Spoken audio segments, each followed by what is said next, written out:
Auto-detach ba 'tong auto-detach this? Uh, I mean the chat here in OBS. I can't seem to find it. Oh, wait, for the Vivaldi.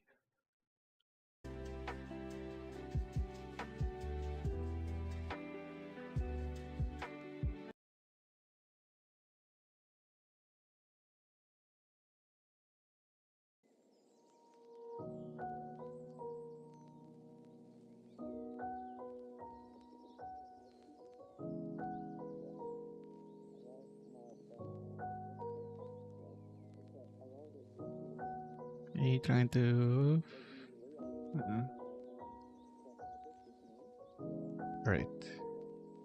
New professional automation. Well, seems that TikTok or somehow made some changes. I don't know, but it kinda. What is talking?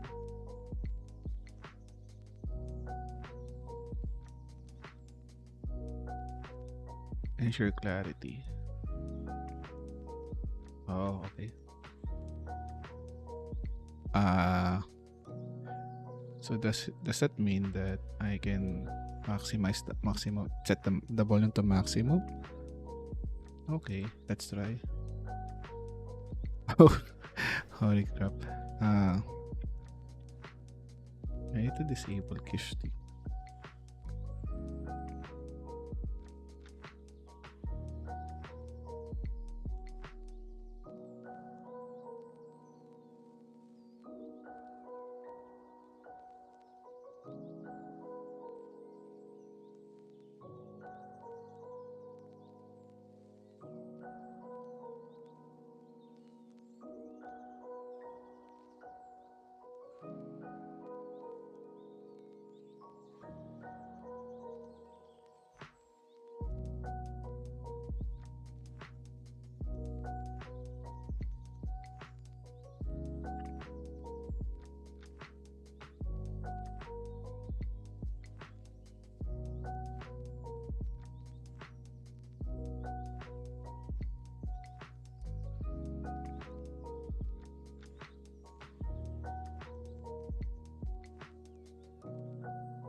Okay. And I hope my voice is clear. Yeah, it seems like it's clear. We'll check in. Okay. ID. And here is my ID. I hope it's clear.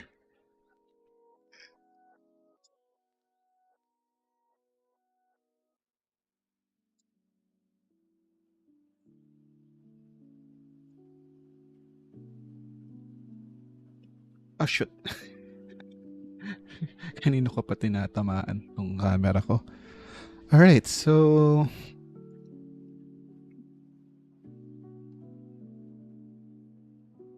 medyo andito pa rin ako sa Byte Pair Encoding algorithm. And but yeah, more on deep dive. So probably I think I can make this one a library or BPE on my part. My personal library, BPE library. Okay, so topic 1.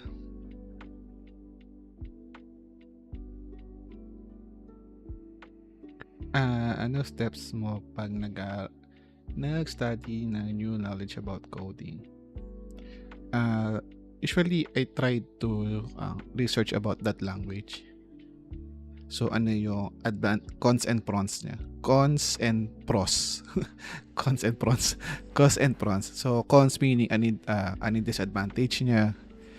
Pros, ano yung advantage niya. Parang ganun siya. Tapos, fit ba siya sa need ko? So, ina-assess ko muna kung it will fit my need. So, let's say I'm studying, I wanted to study Rust before. So, what I did is I check ano yung pros and cons ng Rust. Meaning, Rust is, sabi nila, as a safe language, meaning less memory leaks or memory issues. And then it's somehow a fast language. Ang cons naman niya, it's kinda a complex language. So meaning, uh, it's going to be yung learning curve niya is medyo steep yung learning curve, meaning mahirap siyang aralin at start. So ganun yung niya. And also how yung community niya. So parang ganun. So yun yung first yun sa mga steps ko. And then yung resource ko. So madali bang i-access yung mga learning materials niya.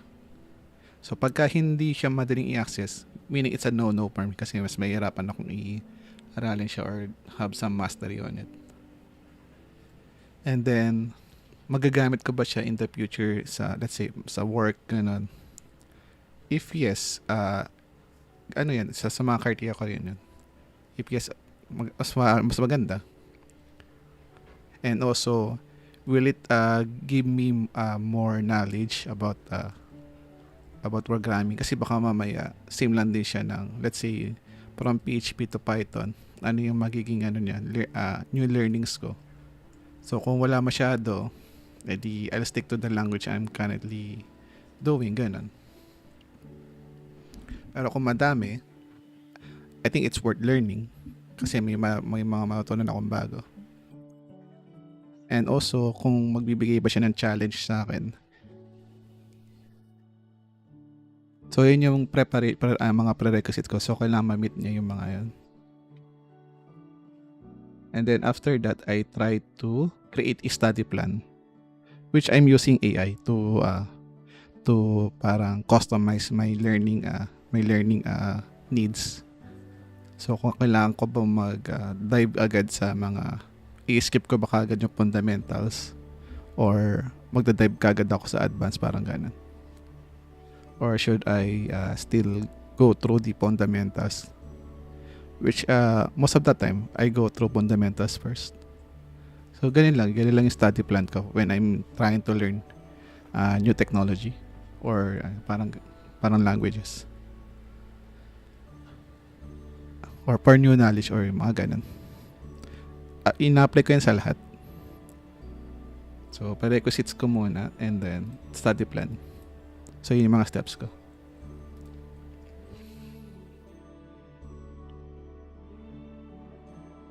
Okay, so here we go.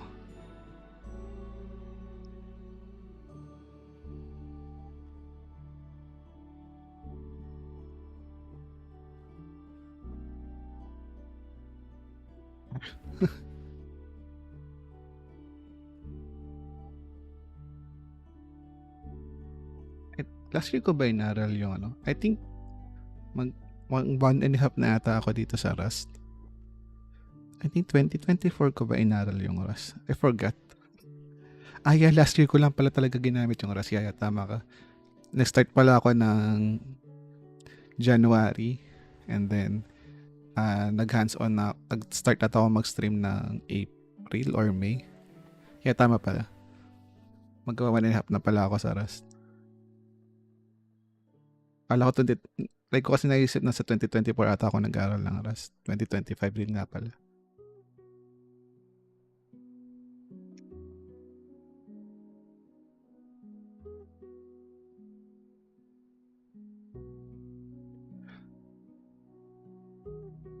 Matatanong ka dito. I think hindi ko naintindihan kung ano sabihin ng runtime BP.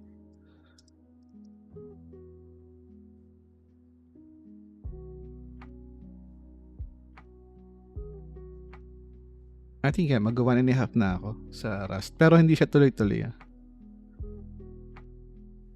Hindi ko siya ginagamit all the time sa work. Kasi may mga Python-based din. Tapos ngayon, somehow, gumagamit ako ng Go language. Pero more on vibe coding sa Go language.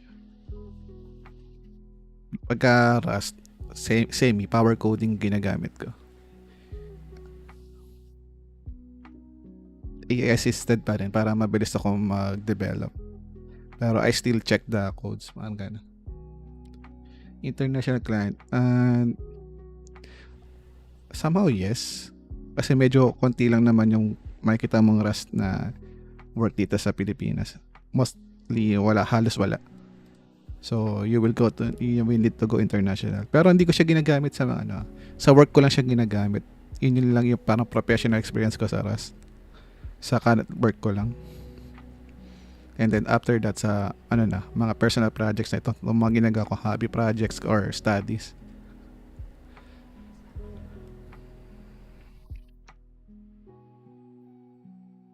When you blended Rust BPE training pa rin ginagawa ko last time. So I'm doing the training. And then so meaning learn merge rules from a corpus. Rust. It was supposed to be Go language pero mas naano ko sa selling point or mas na attract ako sa selling point ng borrow checker model and also safety na memory safety na sinesell ng Rust. Kasi ang binibenta lang kasi ng Go that time is simplicity and being faster. So medyo hindi ako masyadong attracted dun sa ganong parang lang siya sa akin. Parang somehow common na yung mga ganun na selling point na mga pagkasa language. So yung Rust parang medyo new to me yung ganong selling point na memory safety and then non-GC tapos almost on par with the performance of C language. Marunong na ako ng JavaScript before I go to Rust pero intermediate level lang siguro ako or above average. Hindi ako masyado nagmastery sa JavaScript because ayoko ng ecosystem ng JavaScript na yan. Masyado madaming technology and releases. I can't keep up doon sa ayoko masyadong mag-keep up doon sa technology ng JavaScript. Corporate work ako.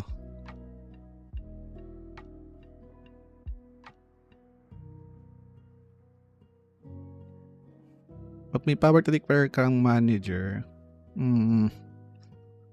It's either lulunukin mo na lang you just work for the sake of money if it's worth it the money or you just resign, go look for another environment na mas okay sa'yo.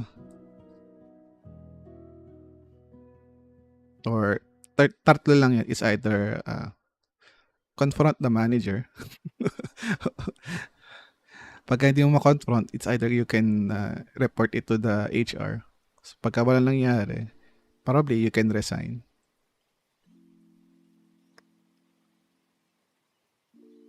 For the sake of your peace of mind.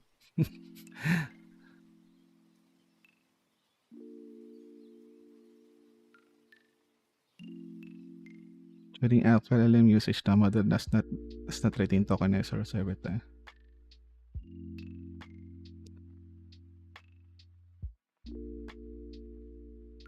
Runtime encoding, apply merge rules.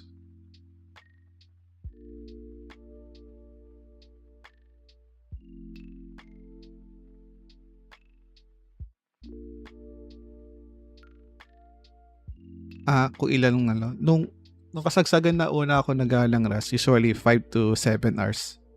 Almost every day yun. Kaya makita nyo ako dati, di ba lagi ako nagla-live ng Rust. Halos maumay-umay na yung mga viewers ko. Halos maubos na sila. Halos maubos na yung viewers ko kaka-live ko ng Rust. Kasi hindi naman ako naghahabol ng viewers naghahabol ako ng learnings ko. Or makukuha ko knowledge about Rust. Actually, I have a lot of viewer before Kaso di ko masyadong iniisip 'yon. So, kung ano lang gusto ko aralin, yun lang aralin ko. I don't like going with the trend.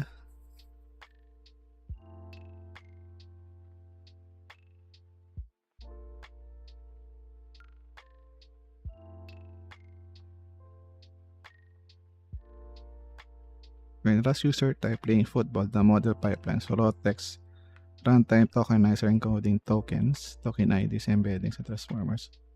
Training is not happening here. Okay. So example runtime encoding. Suppose train merge rules are this one. Now runtime input is playing initial symbols, PLANG. Okay.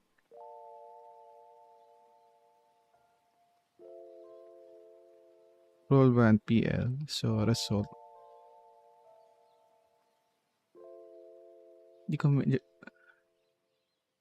Di naman siya siguro sa una, medyo maninibago ka because it has a different principle eh.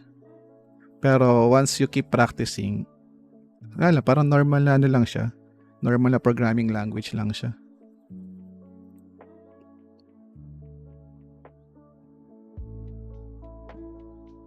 Sa una lang talaga siya mahirap.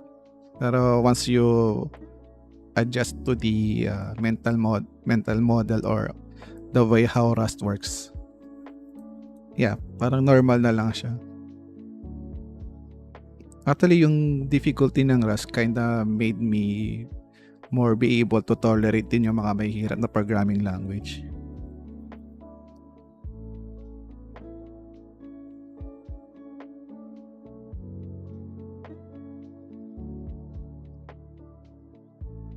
Z editor.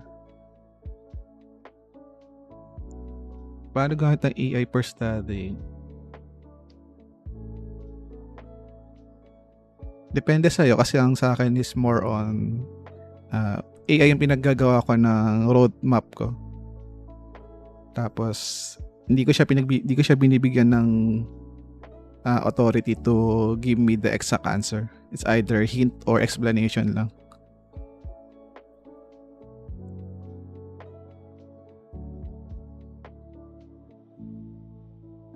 Di ko magets itong part na to. Initial words. So, ang input, non-time input ko is playing. Initial symbols, P-L-A-Y-I-N-G. Biglang lamig ng aircon ko ngayon dahil yata umulan. 24. Ay shit, naka 20 pala. Kagabi kasi ang init eh. 22 ang init ng aircon. Actually full stock ako.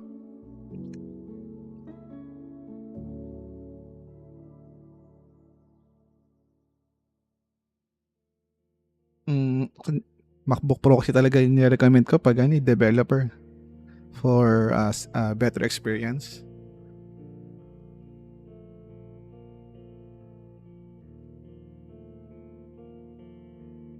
Meron kasi sa Mac pagka hindi ka masyado, pagka mababa yung kinuha mong specs, pwede ka magsisi kasi hindi siya upgradable.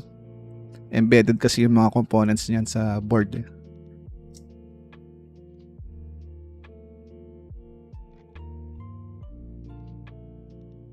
Depende yan sa magiging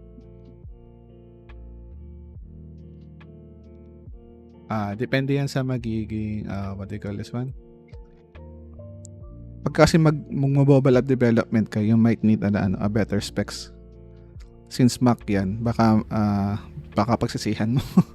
So, yan. I-check mo lang sa usage mo. Pagka light usage, probably MacBook Air, yung maganda na yung MacBook Air. Pero if you're going to do heavy development like mobile or mga ganon, you might need to go to MacBook Pro. Mababa yung RAM mo. At least 16 GB. Baka sa editor lang yung 8 GB mo. Baka sa VS Code lang yan.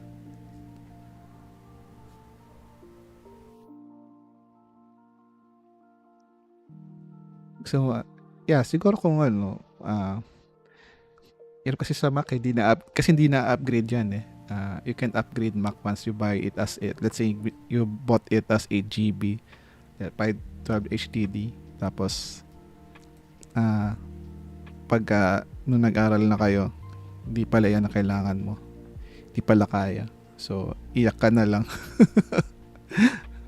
Kaya kailangan mo na i-assess na mabuti. Pagkamahal pa naman ng MacBook. Yung magagaan din naman Windows laptop eh.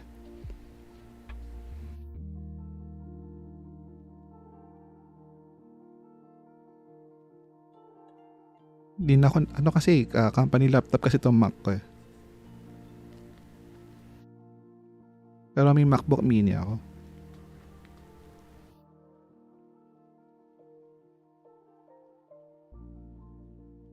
As long as you have at least 16 GB plus na RAM, okay na yan.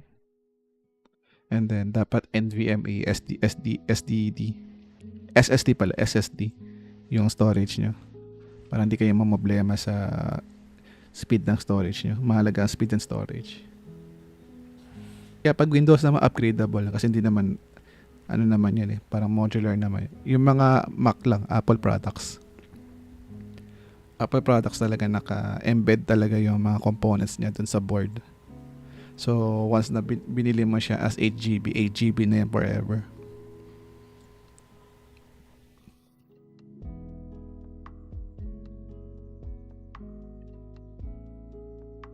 Hindi ko na-gets tong part na to. When user starts playing football, raw text, runtime tokenizer encoding token, tokenitis embedding. So, dito yon. Because I already have PPE training. So, training is not happening here. Example, runtime encoding. Suppose train merge are eto. Now, runtime input playing. So, dapat pala the name of my struct is BPE training. So, initial symbols, replay message will sequentially apply. Oh, okay.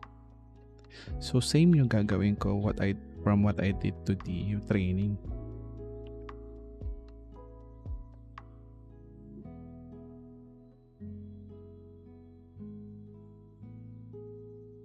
Very important. Runtime coding is deterministic replay of learned merges.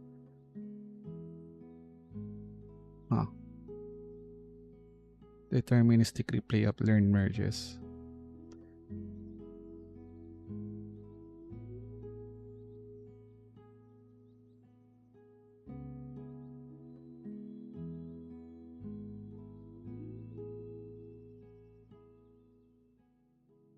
Wait. So runtime.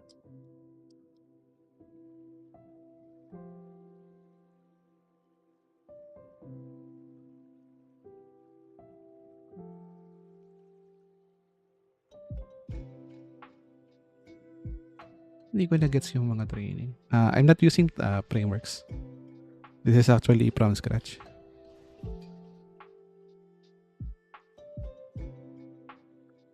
Runtime encoding will use the logic.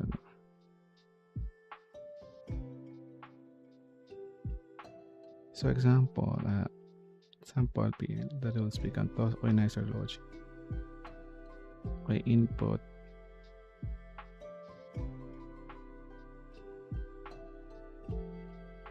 Replay merge merges sequentially.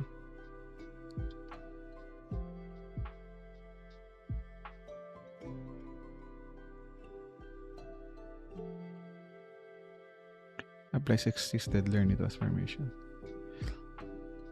Di ko na-gets.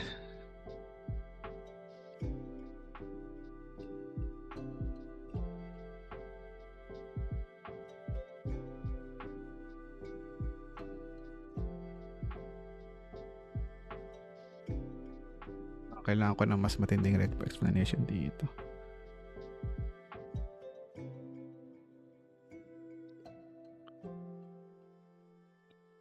That is the core idea of runtime encoding. Runtime encoding replace learn merge rules from BPE training. BPE training produces merge rules.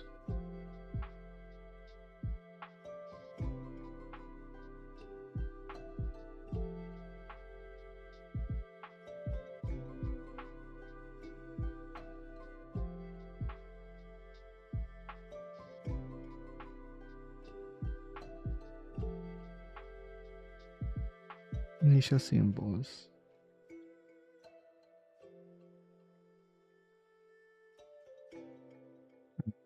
Wait.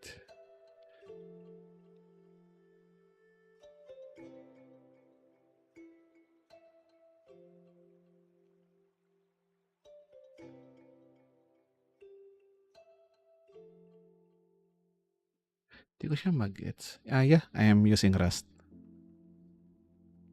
I don't get it. Uh, Input playing, initial symbols playing, learn learn merges sequentially playing, result playing.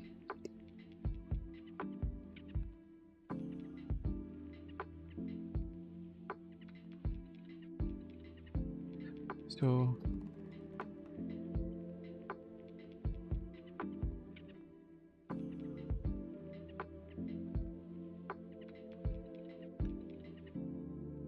nakapag-devise ng question. So, what PP training has to do with runtime encoding?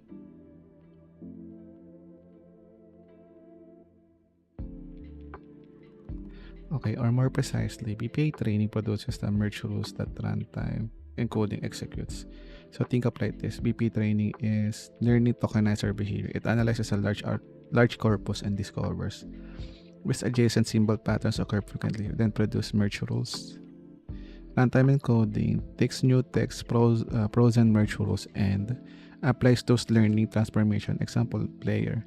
Runtime does not learn, it only asks, do any learn merge apply? Okay. Kailangan ko ng dito, maraming examples para tumatak sa ulo ko.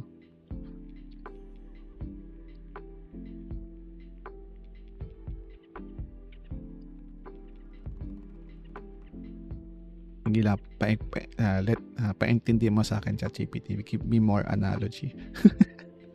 Training creates transformation program creates. So analogy, training is like building a compression dictionary. Runtime encoding is like using compression dictionary on new data. Okay. Grabe, no? One or two pages lang ata to sa libro, pero parang it's taking me forever to finish this topic.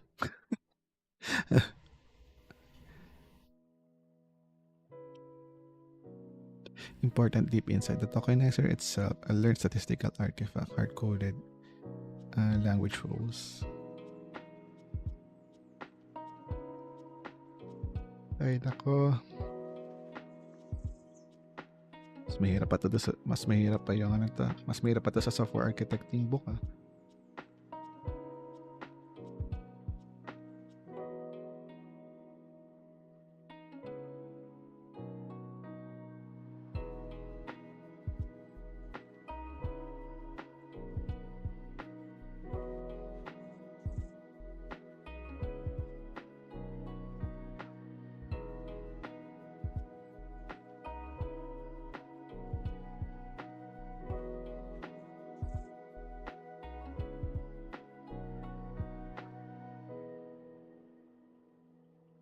So when I execute runtime encoding,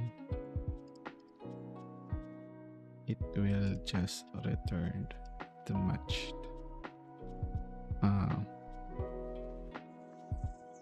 Hindi ko na gets eh. The match pairs against the merged rows. Okay. Tama pala yung understanding ko. So, runtime encoding takes input symbols and repeatedly apply match learn merge rules until no more applicable merge remains. So, for example, merge rules are, and then runtime apply rows, match 1, matches. Dapat ganito yung sinabi niya sa akin eh. Para mas intindihan ko. Wait. So, rule 1 matches PL result EL. Wait. So, initial symbols. Runtime encoding. Apply rows in order. Rule 1.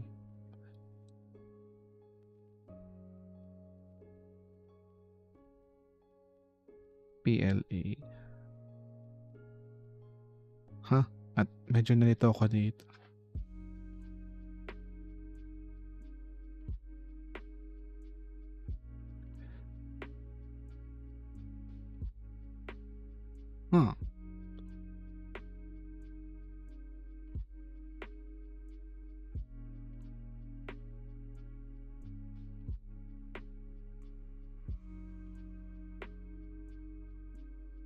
naisip yung logic dito.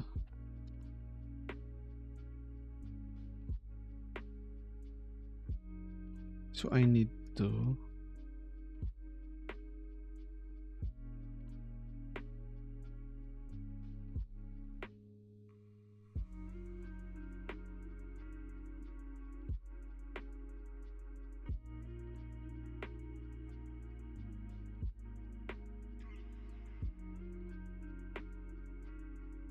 nagulan ako dito. This is where I got confused. So this is the merge rule. And then, okay, let's run this first. So that I can visualize this one.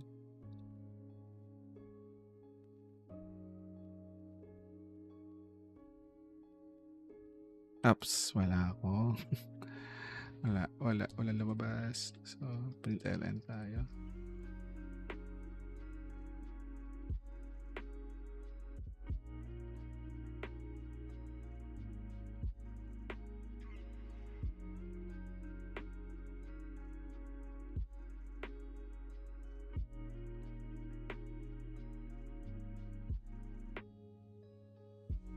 So this is my merge rules. Tama, PLA.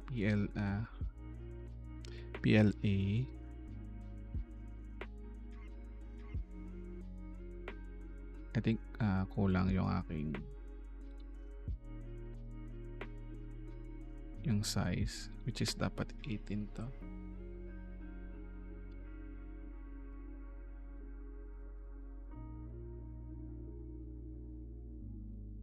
Yeah, playing. So ganito dapat siya.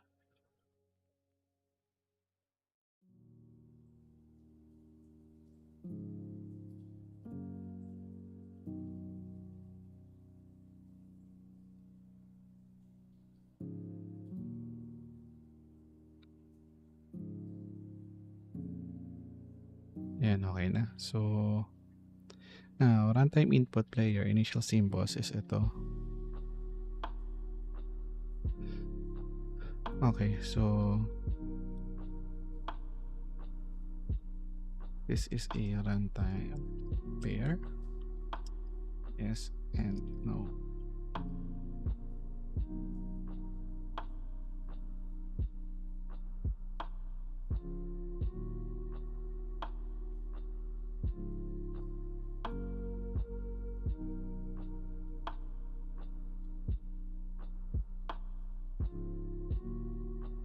Then runtime encoding checks.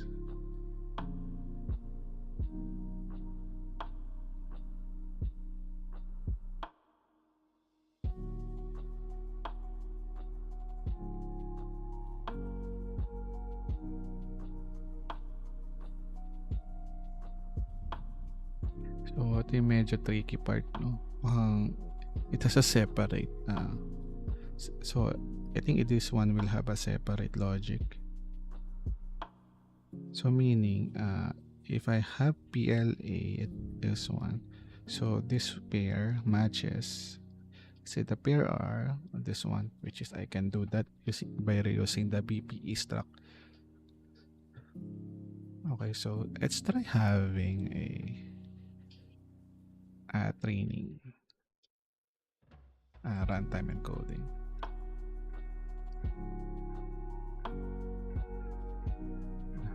Now, our input would be, so let's assign this one as trained. Training merge rules. Now our input for this one is player. Okay, so since we have player, we will try to do PPE and then the input. Let runtime PPE. So let's make this one mutable. Runtime BPE dot generate pairs, which I think this one kasi hindi naman siya naka-public, pero nakikita niya since I think dapat hindi na to public.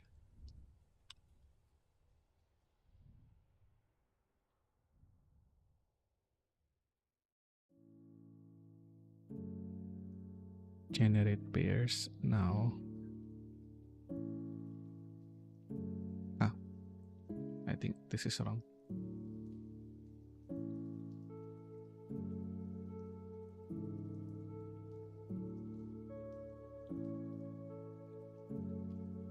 Not pairs.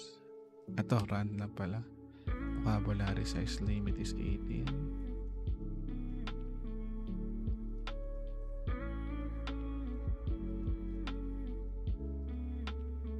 Unable to generate runtime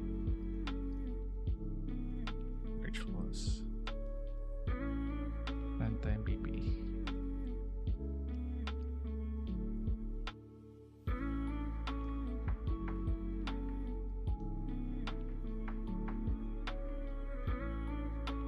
Let's print this one. Runtime BPE.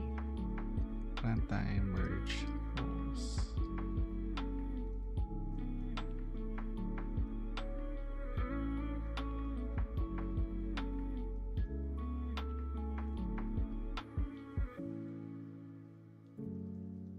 So,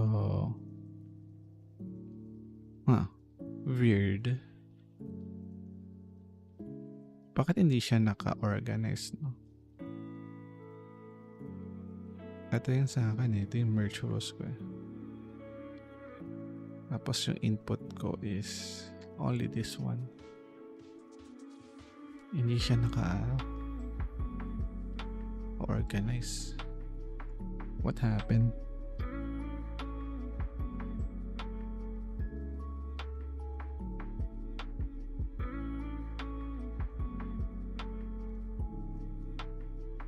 Anyari dito?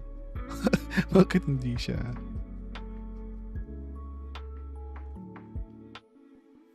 Pero sa bagay, magkakaiba sila kasi.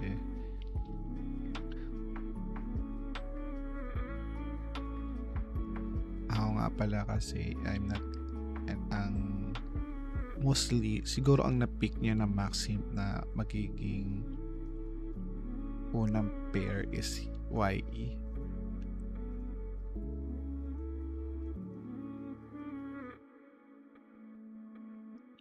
So that's why kaya naging ganito siya. Rust.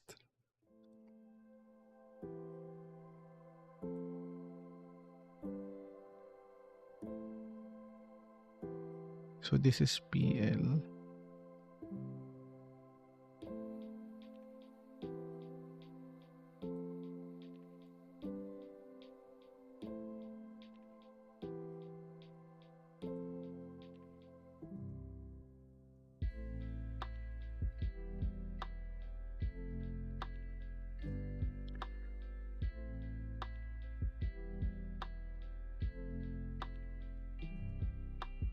So, ang mangyayari dito is i-check ko sila kung nandito siya. Pero bakit ganun? Wala ako no initial.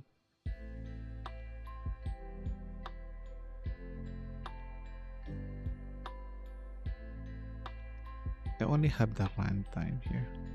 Pero wala ako no initial. Like this one.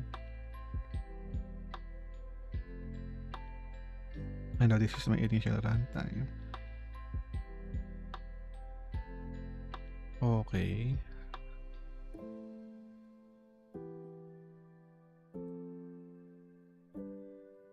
Mukhang agad dito lang siguro ako dito generate pairs.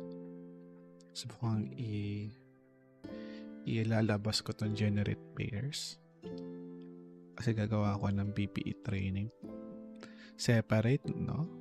So I need to create a BPE training and also a BPE runtime encoding.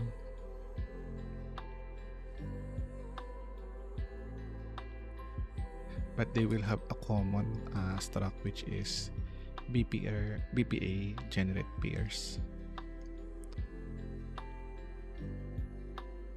BPE runtime encoding.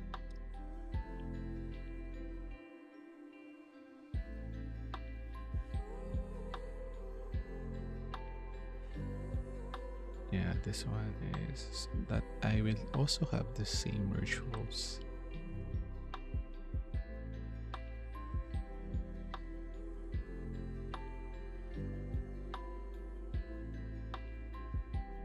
Let's implement BPE runtime encoding. Lab FNU and then input.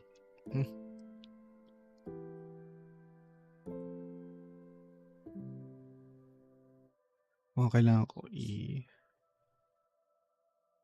generate pairs.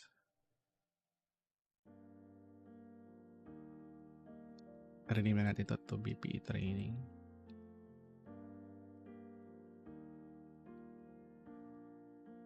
BPE training.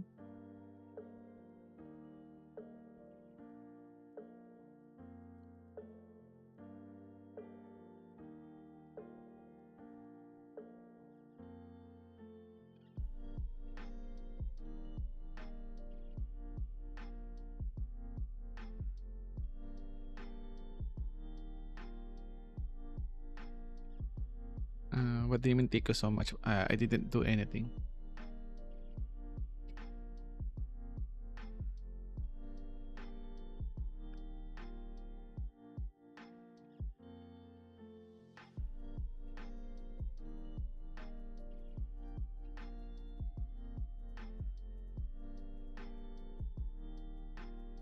So this one is a bit different.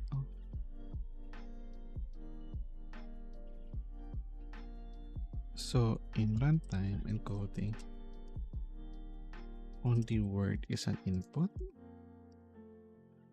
Only one word is an input.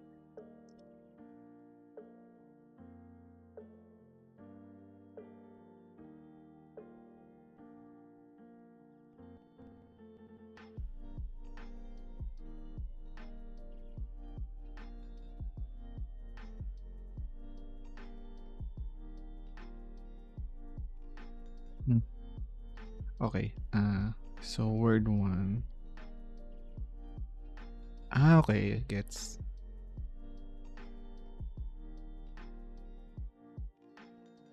But in BP, so that's their difference. Encode training.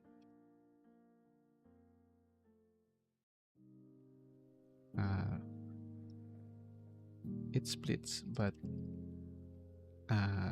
executes one time, while runtime executes per word.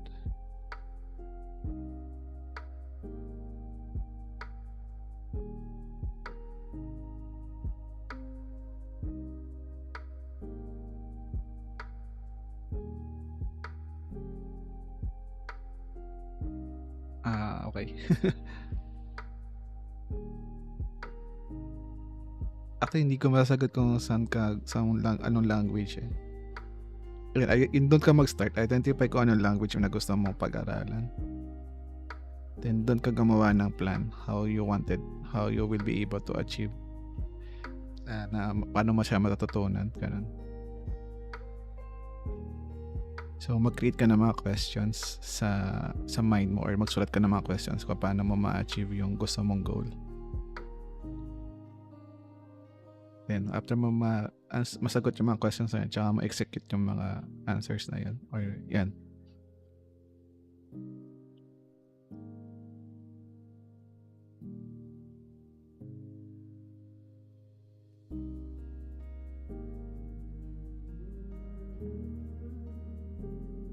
Hindi niya ako naintindihan.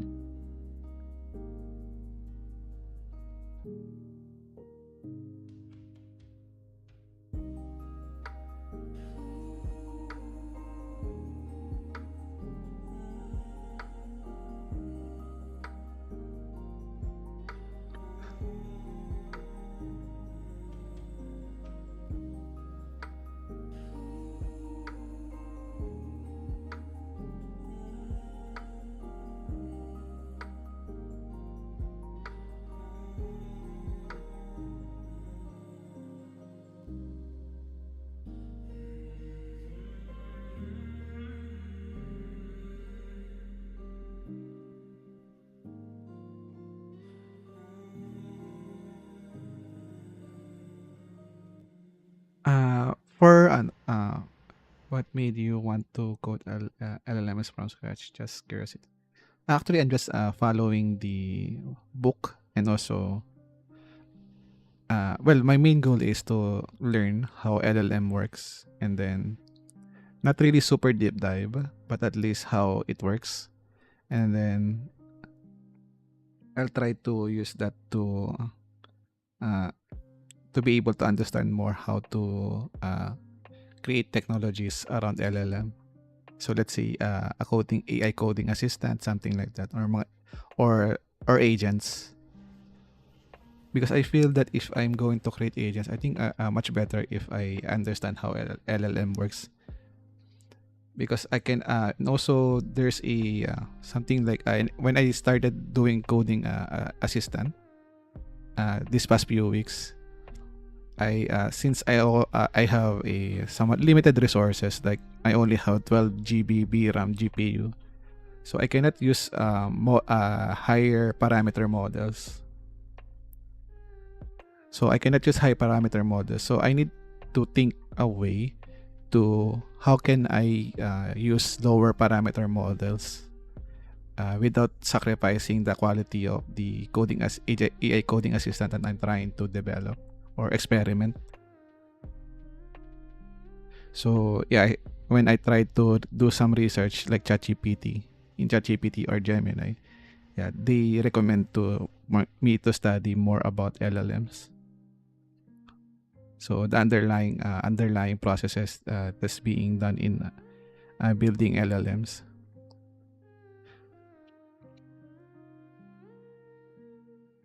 And also, I also asked my colleague that does AI development at work. So he also recommended me to study this book. So yeah, that's one of the factors. That's why I'm studying this book, and also that's why I'm doing this.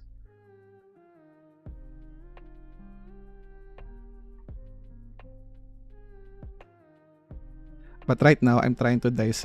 ChatGPT wants me to deep dive here in PPE. So it's quite confusing actually.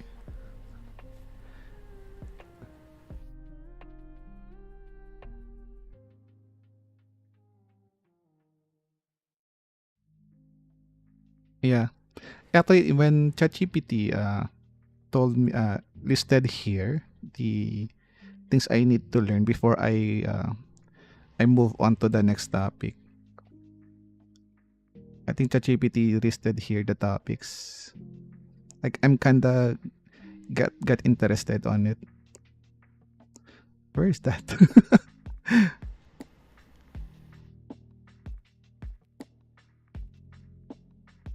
Something like this. Yeah. I cannot find it. This one. So runtime encoding token ID from B.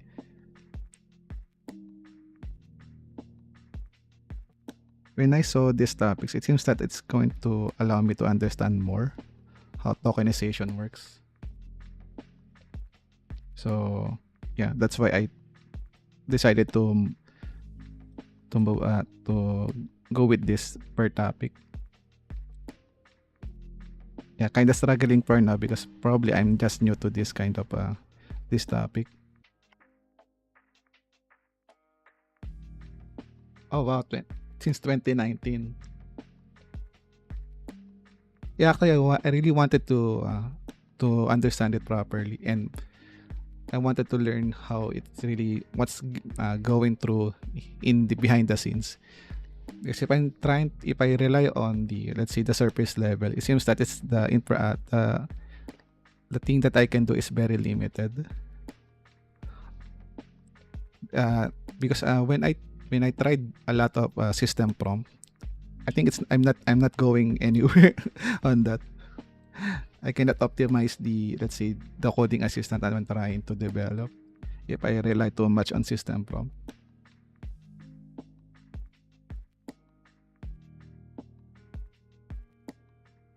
Okay, let's see. So if I do one word here, it's kind of not really a good way to develop the runtime. Simplify the runtime encoding as apply merge rule because which easy to visualize. Okay, I'll do one word first. Then internally, they usually split text into manageable chunks, preserve spaces, punctuation, apply BP. Split text into manageable chunks. Layer football BP encode each segments. Combine results. Okay. Well, I'll do this pace by pace. So I'll start one word for now. Once I establish it, so then I'll convert it to multiple words.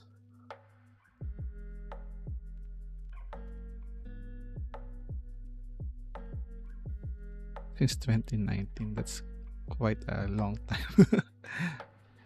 Most likely you are very expert in here in developing LLMs.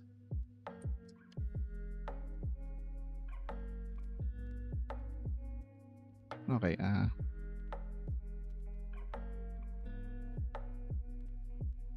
one word for now. Then I'll convert it to multiple before we move to the next topic.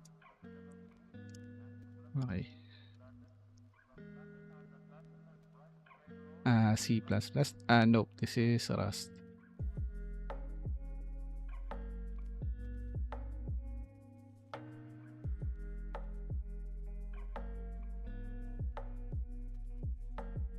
Good thing this is approach. Okay, then later you can generalize to multiple words, punctuation, bytes tree, without changing the fundamental logic. Okay, single word. You already learned merge rules, input player, initial, runtime symbols. Wait, so if I'm going to do multiple words, okay, I'll just separate first the runtime and training. Then I'll just rewrite it again after if they can be in one struct. So I still have the corpus for sure.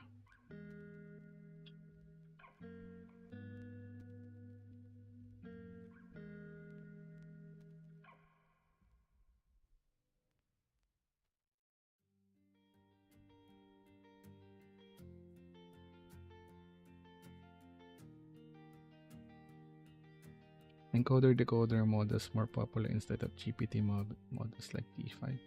I'm actually not sure about that. It's my first time seeing that.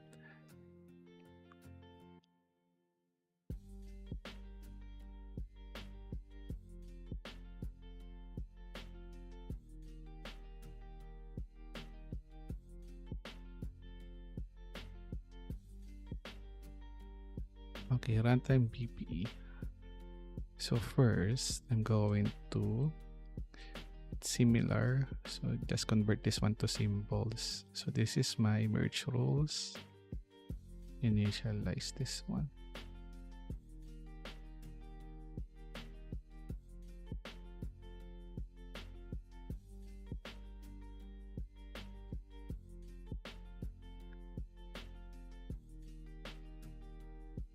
So we get the vocabulary. So it's the same. It's the same here.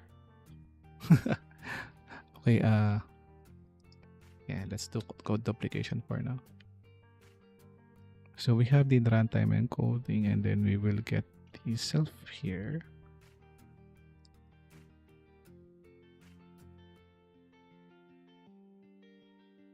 Merge rules vocabulary, and then so once I did him, so I will do this one. Do only the first runtime merge first.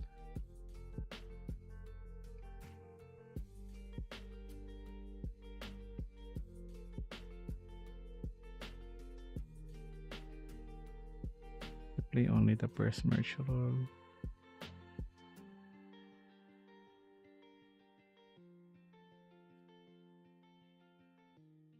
Okay, so here already have the training merge rules. Or, yeah, I think I don't need to put it here. I'll just put it here at in run.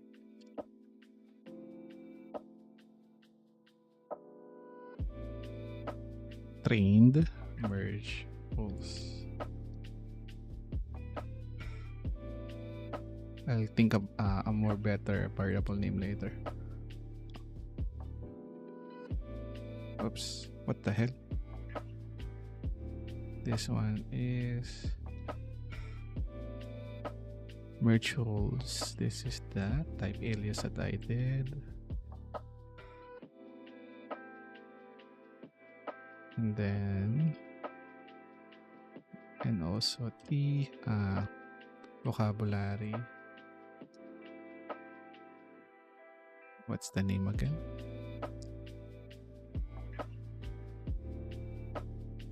Vocabulary size limit.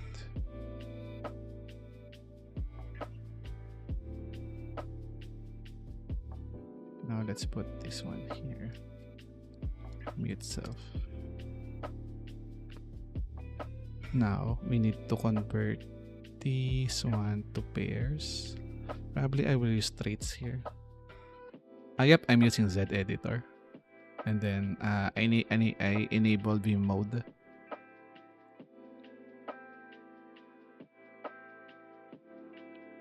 Wait, I forgot this concept in Rust. So can I use traits BPE base BPE?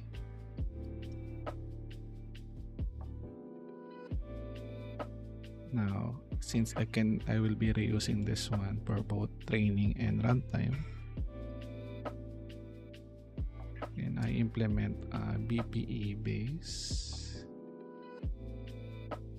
for BPE training.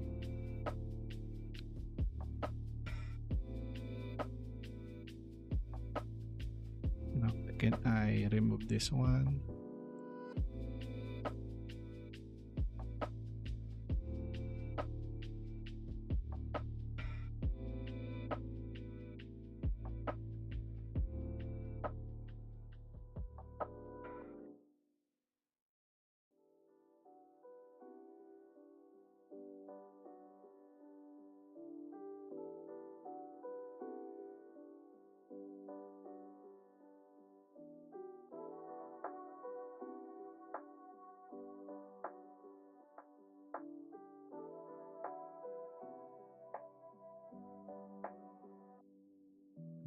BPE result, merge roles new.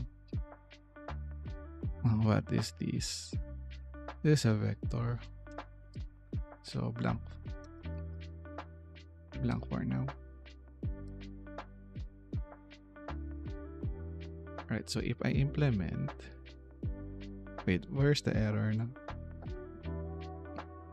Yes, because here I need to put the training merge rules. This should be trained. What the hell? What?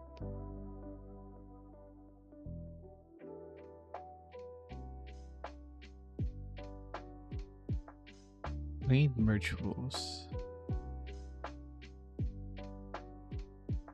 Expected vector. Wait. Oh, shoot.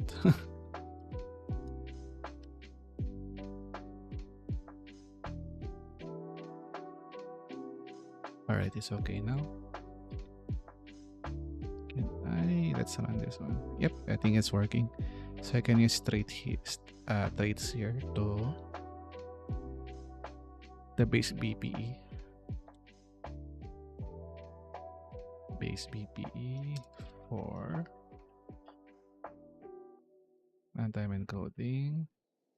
What else we can put in the base BPE traits. Count pairs, nope. I think there's not, counting pairs is not really important for runtime encoding. So most likely, add merge rule and vocabulary. Oh, this is quite going to be challenging.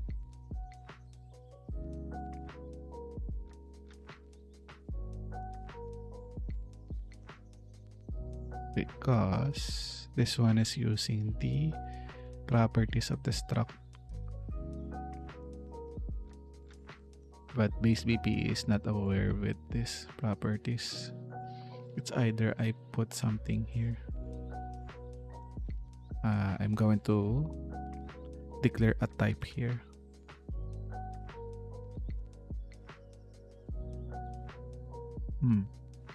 Anyways, I'll just go first with the runtime. I'll deal with it later. Okay, we got the train merge rules, and then let's print this one. The infamous printing debug. Okay, self.merge rules. So let's remove. We don't have yet this. Alright, so we don't have the merge rules yet. But I think we already have some values in the vocabulary.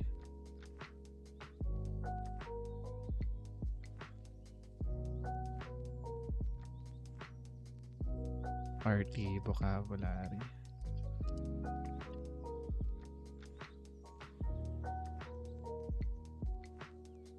Vocabulary. Yep, we already have some values in the vocabulary. Okay. Now we need to have this one. So we are going to match each pairs. Wait, so I think count pairs is the one that's creating it, no?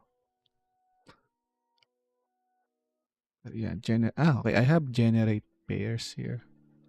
Okay. Kalimutan ko kagad. Pairs, runtime pairs. Pairs. So the generate. I cannot access it.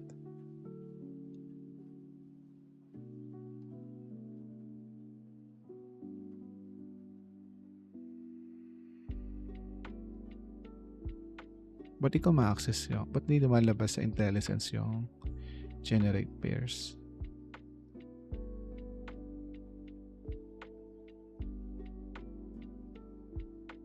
So items is actually the vocabulary pa to.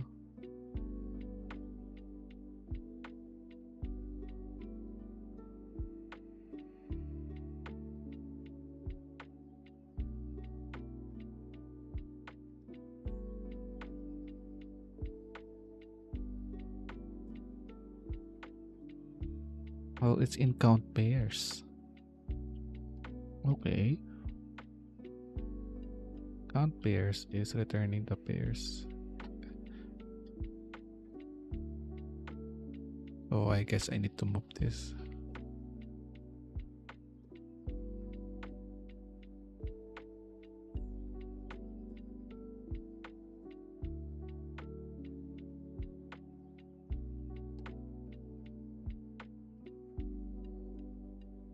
So this is where I'm going to struggle.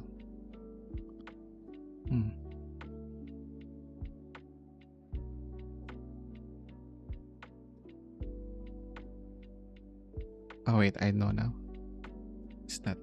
Okay, I need to return this. I see now. Damn it, I forgot my code. I still generate pairs and then sub that corpus. What's the problem here? No name method generate pairs. Wait. Oh, shoot. EPL runtime encoding. That's why.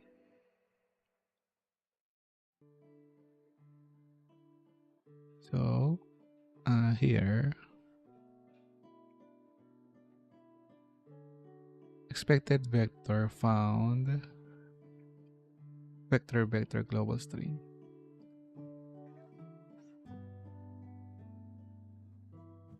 Yeah, because corpus is a set of data. It's a set. It's a set. It's a group of sets. Something like that. Okay. 4 items in subs.corpus. Yeah, for this one. And 10 items. Now I will get a barrow checker problem here.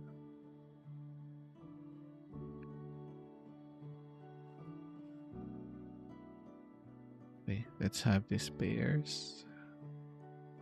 Okay, let's leave this one here.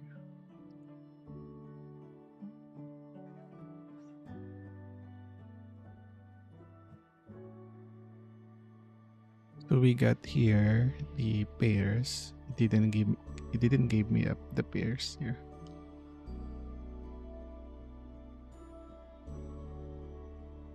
I didn't have the pairs. Why?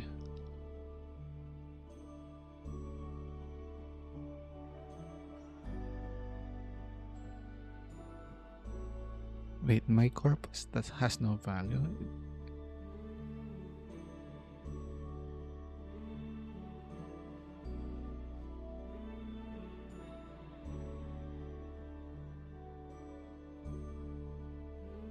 Yeah, most likely. Oh, I have my corpus as value. Shoot, I don't know. Wrong variable.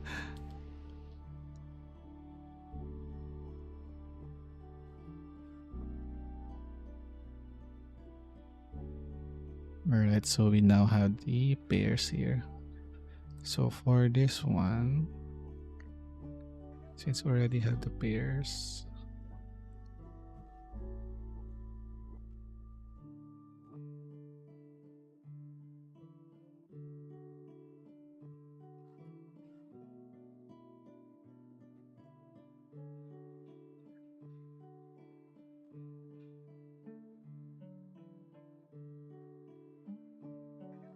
we will need to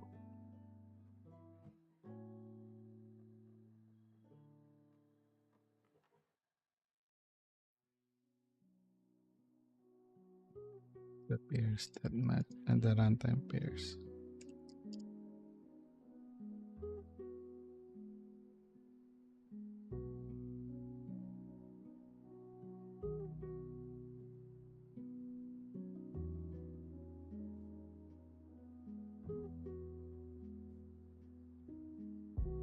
Or for every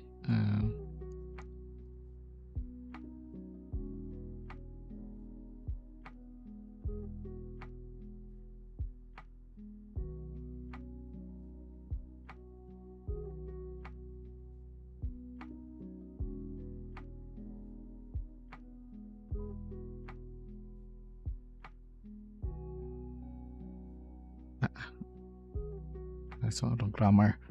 Anyways, apply merge cells immediately as you replay them, not collect all matching runtime pairs. Why? Because earlier merges change letter runtime pairs. This is extremely important. Okay, so once that so I need to mutate this one, the corpus.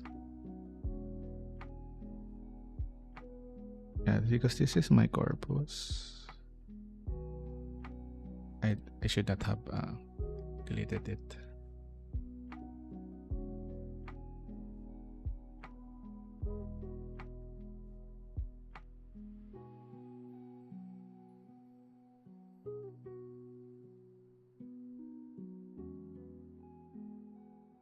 So this is my corpus. So meaning I have a pair here.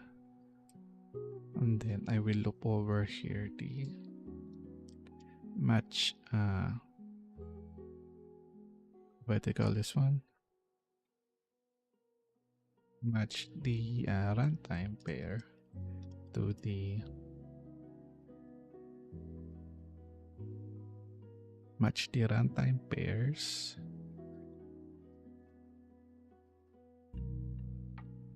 to the trained virtuals.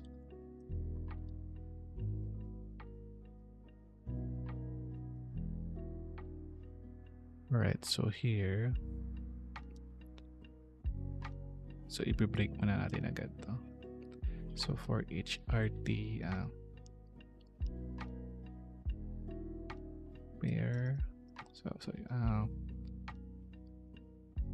air and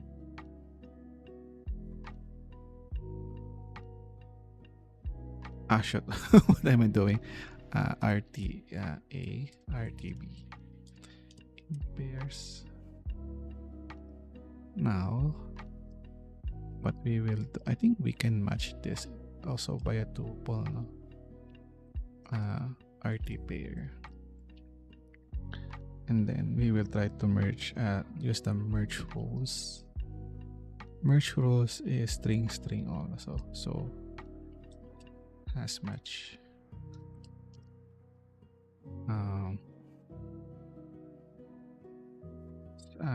Trained merge rules that either that in first find any, should we use any?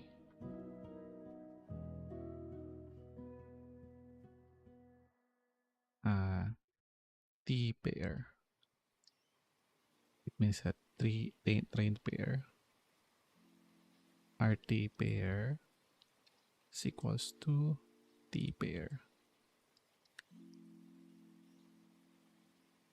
Okay, so they are both, so it needs to be a reference. Now, if has matched, what we will do is we need to reconstruct the corpus.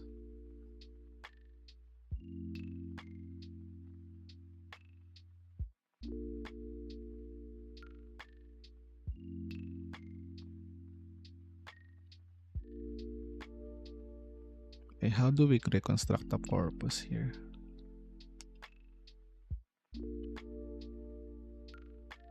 I think I did that here.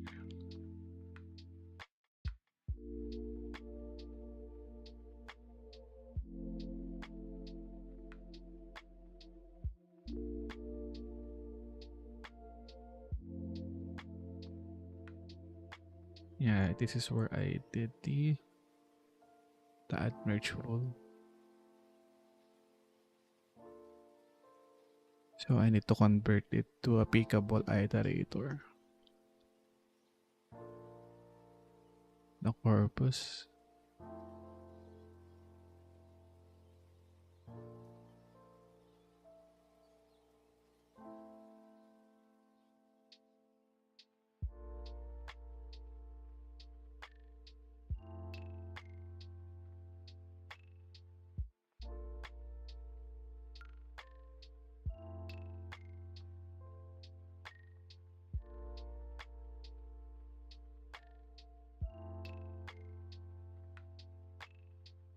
Okay, so if this one has match, I will need to do this add items. Wait.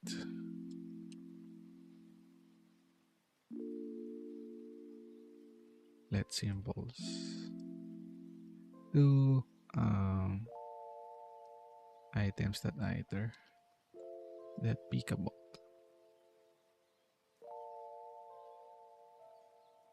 And new items.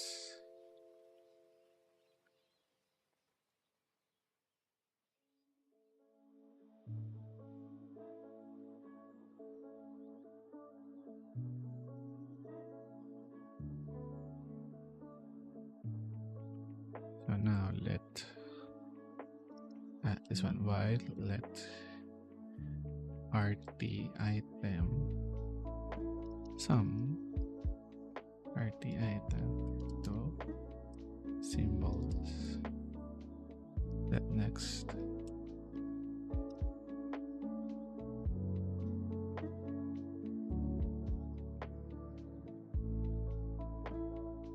Alright, so if RT item is equals to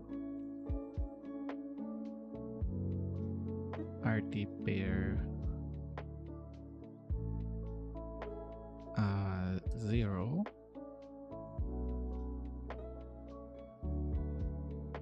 and then we need to this one should be mutable, and then if we need to pick RT pick item, so symbols that pickable. Wait, I already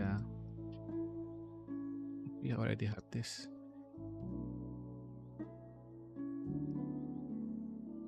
I think we can do this with it. Let some RT pick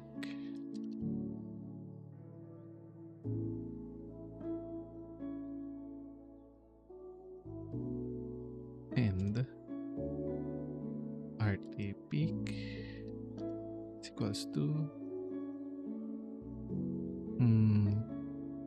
where's the pair? RT pair that I. So we need to double reference this.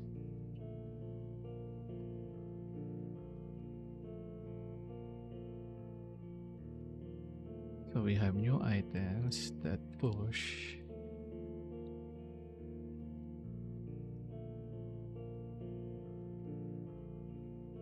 articles 1 RT item that, what the hell? RT item that to own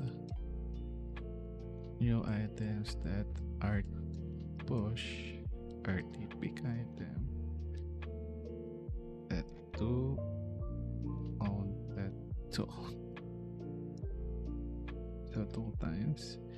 Wala bang clone to? Yeah, wala siyang cloned.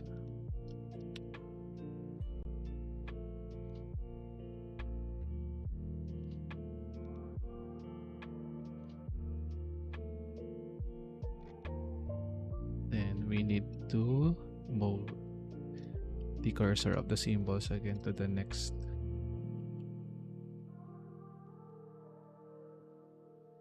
Then else, if not, we just need to push the new item to the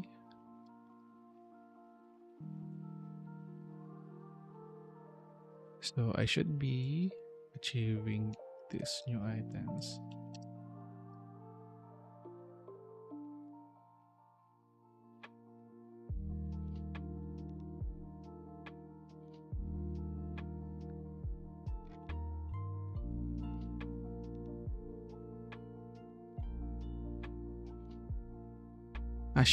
Okay, I get it now.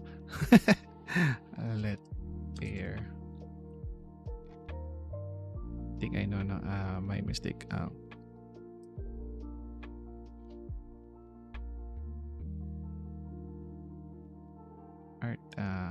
RT pair.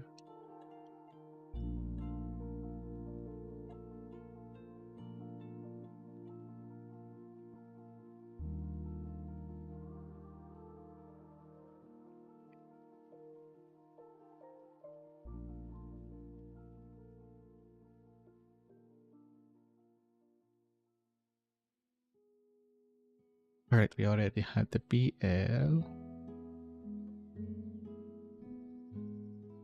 So what we are going to do here is, once we did this, so most likely this one will be outside. will go here.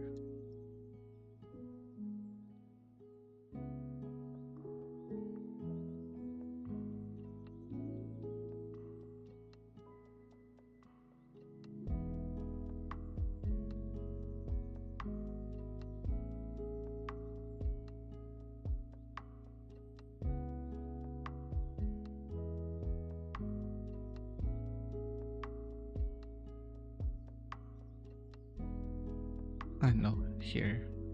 Dito siya lalabas. Yeah, this one. Now, what we need to do here, since we have the pairs here, we need to keep looping until it has no more. But how do we know when we need to stop?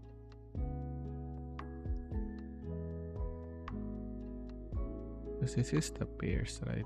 So I'm going to loop this one. Once found, I need to break the match. But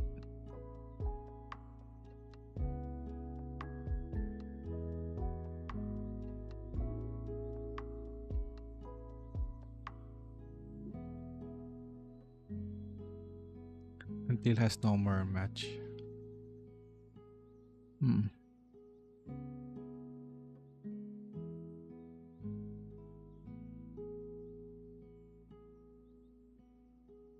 Okay, so here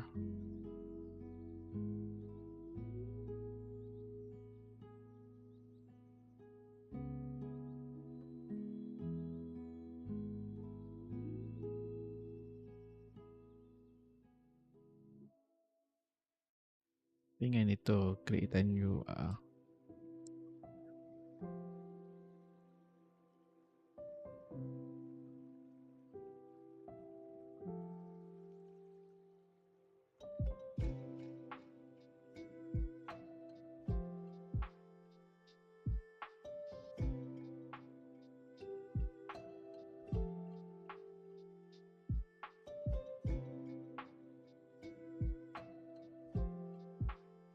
if it has a match pair,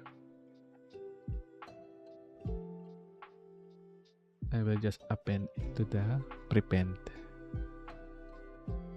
Just need to prepend it, right? I know.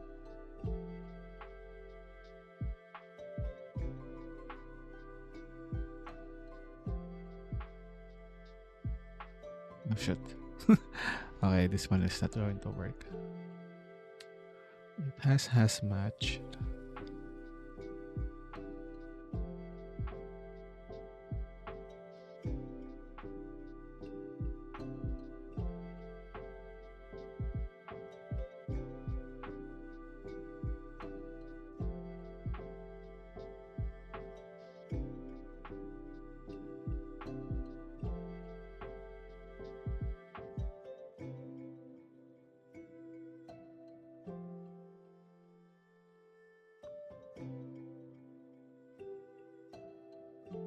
I think this is not a good.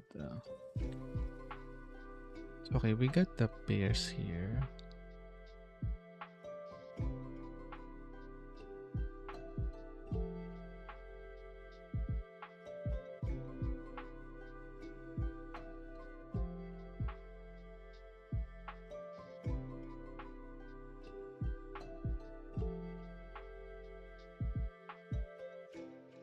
And then we will need to. Okay, so we are really going to the new items. This is interesting.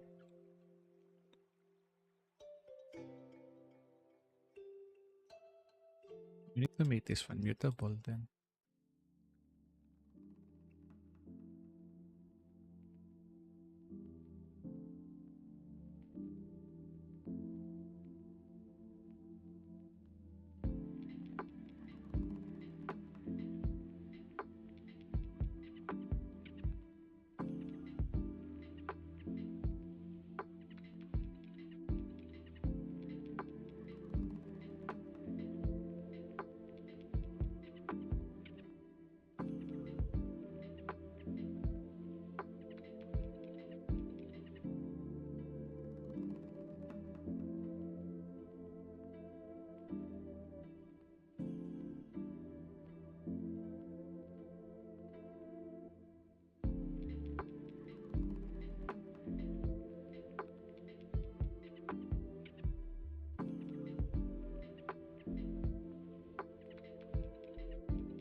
Yeah, this one should be mutable.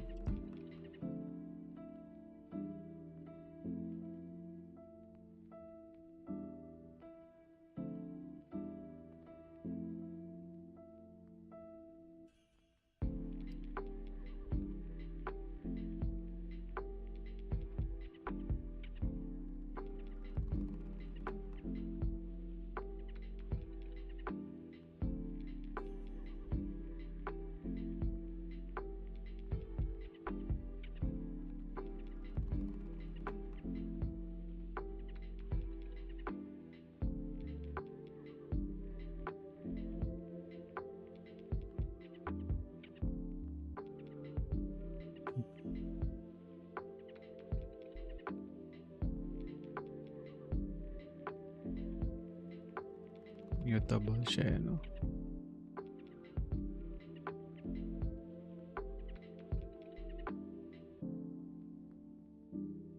What if I turn mute to?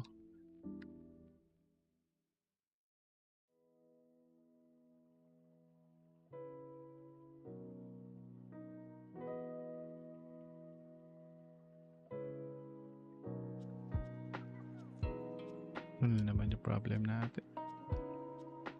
It's either I'm going to clone these items and make this one mutable.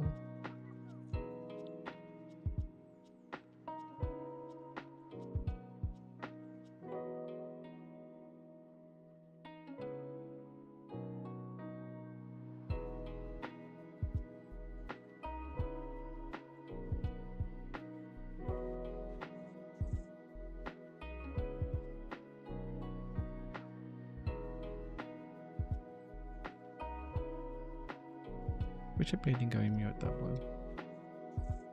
Pwede pala. Tapos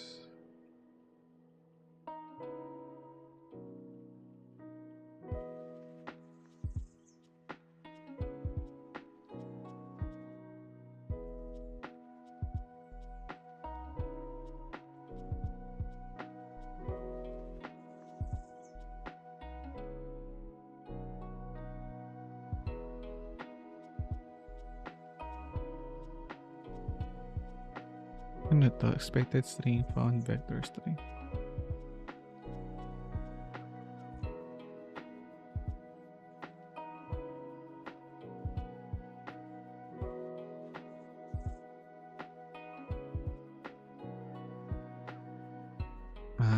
Okay kasi wait, hindi ko na-gets tong part na to. Wait lang, ganun lang yun. Hindi ko na-gets to.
Magkakaroon ako ng barrow checker problem here. If I do this. Oh, interesting. I thought it's going to be a barrow checker because this one will get out of scope. Wonder why it's valid. I think I don't need to ampersand this one. I wonder why it's valid.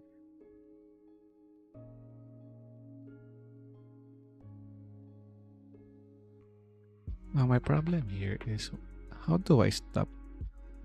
So let's say I have a new pair here. I already have a matched here. How do I know when I need to stop?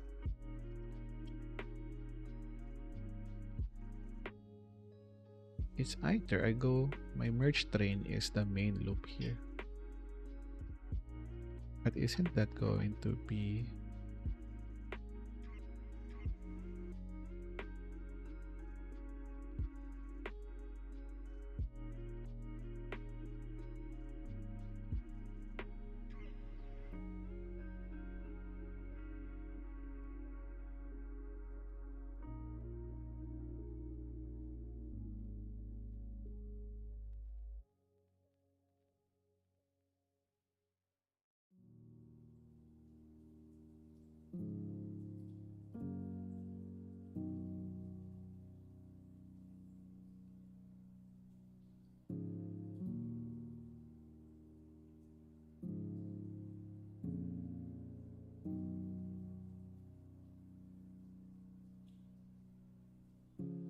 Wait, parang that doesn't make sense.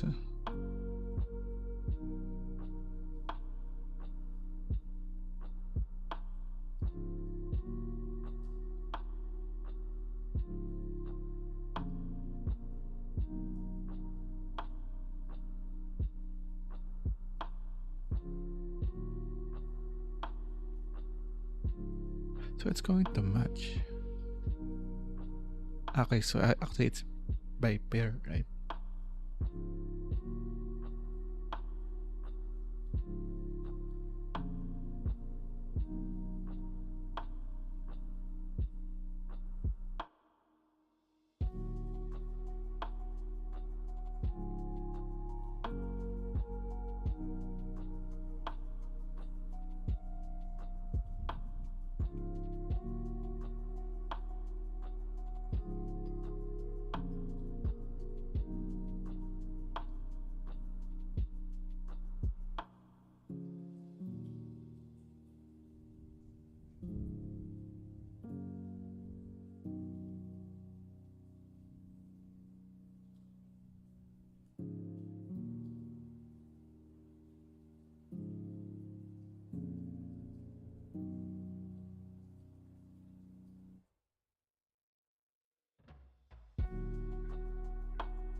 Wait, confused na naman ako sa sinabi niya.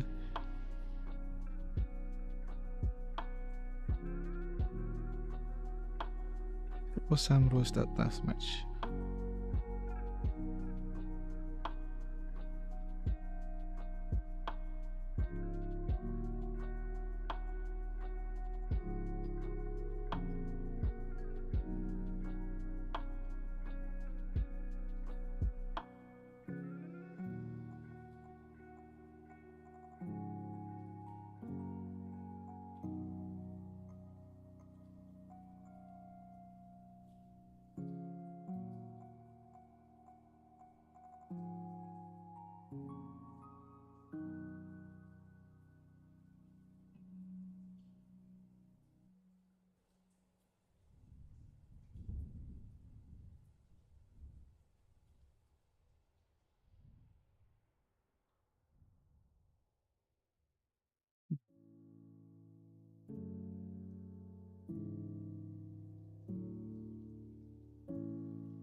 Well, that's the wrong way to do it.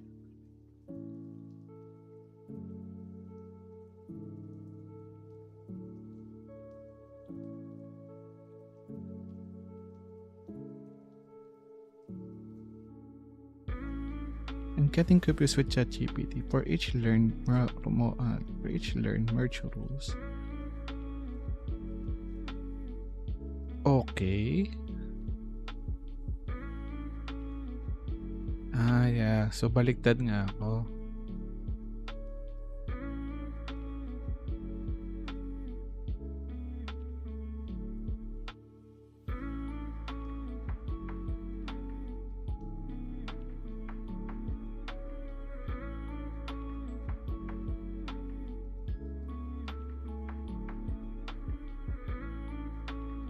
That's why I'm struggling. Okay, so let's do this.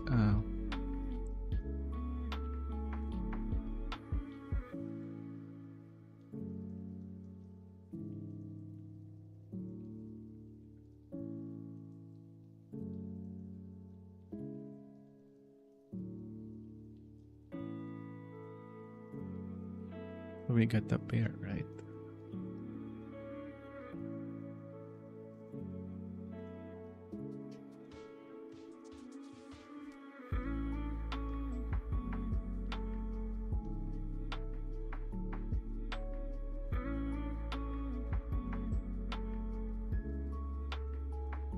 Now you have the 4RT pair in pairs. Sorry, I think we can do this something like this one, no?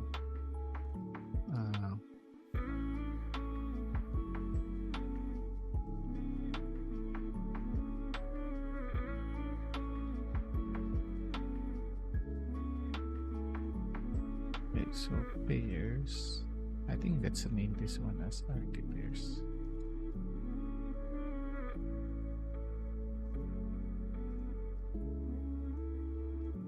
That either maganda rito yung hindi pa pwede Ryan dito.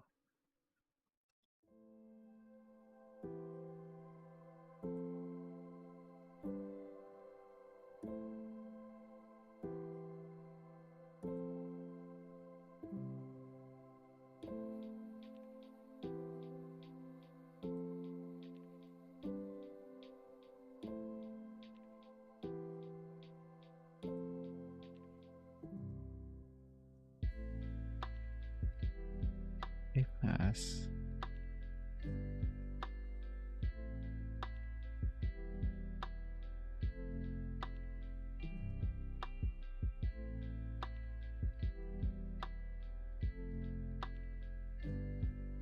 so it has a I think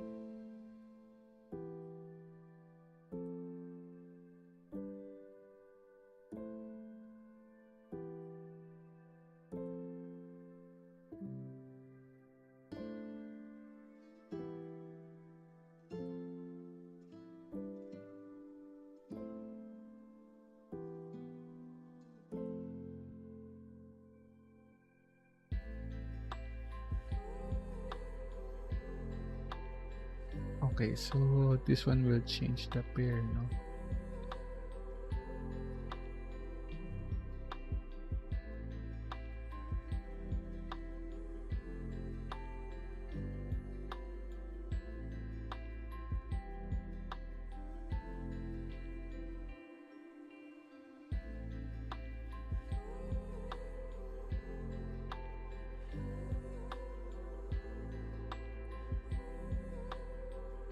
Okay, so it will change the new RT pairs.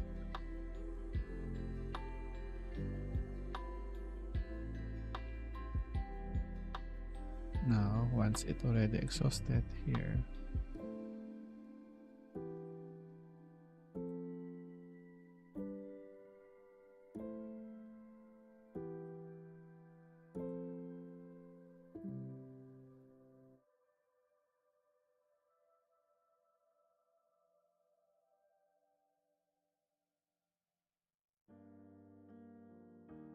okay, yeah, that's what I thought. So this is the RT pairs, right?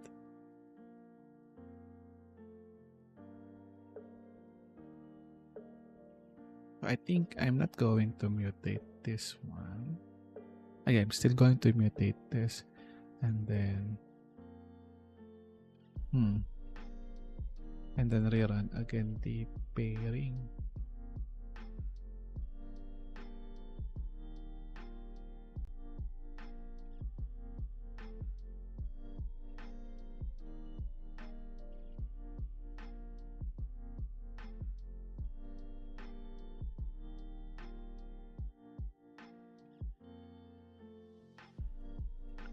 Okay, so this is the new items. I'm kind of confused here.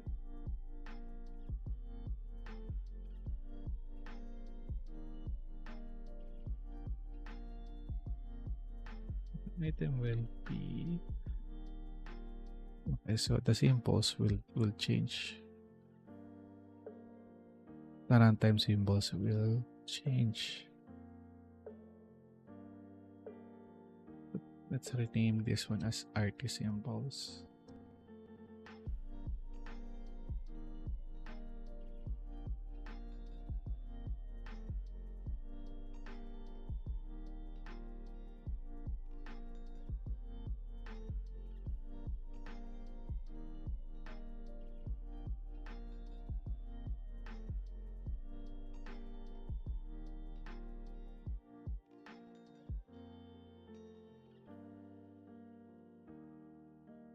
Now, we will do is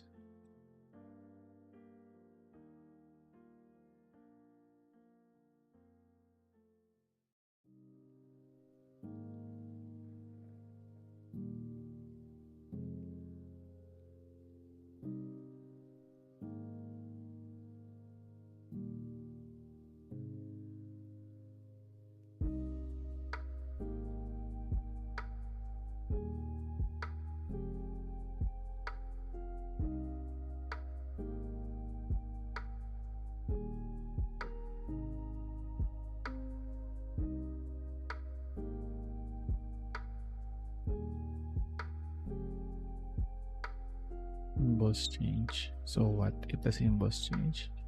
Tapos, we already have RT pair.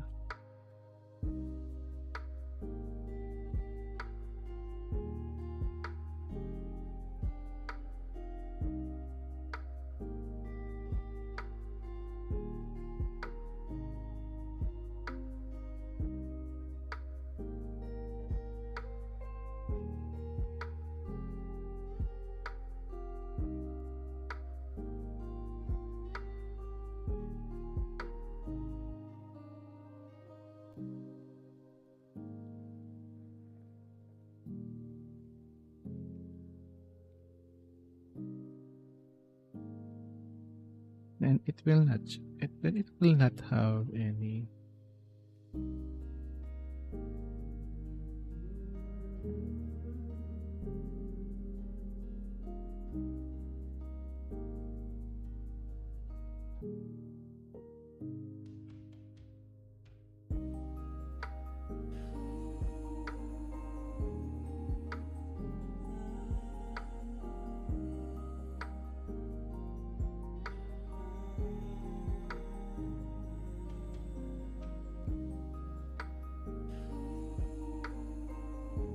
come.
But I will have a battle checker probably.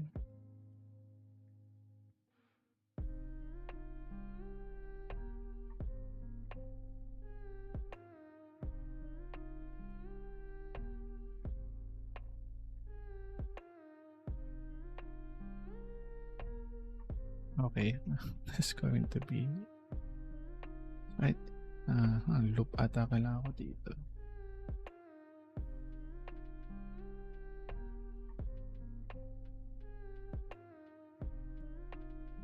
Okay, here, train merge. Okay. And then I will generate the artist symbols here. So it's going to be borrow later.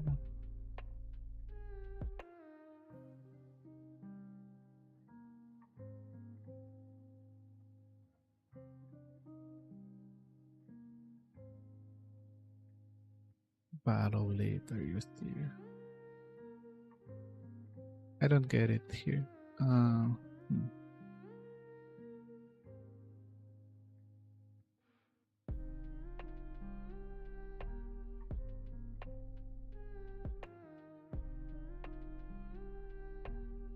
Actually, I need to reconstruct this.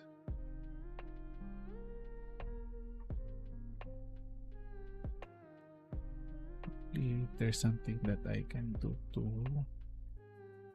for the map, no?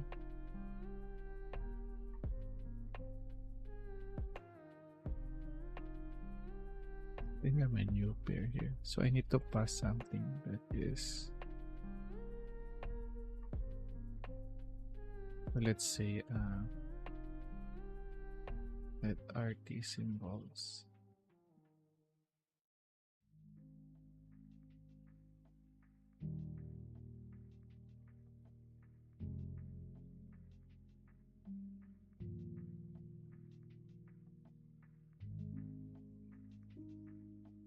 Yeah, I think I need something that will change the value.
Basically already okay here.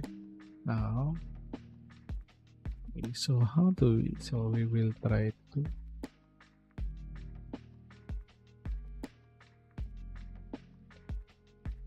until there's no more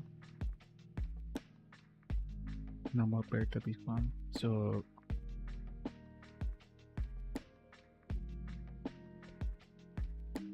I think I will go to the loop then.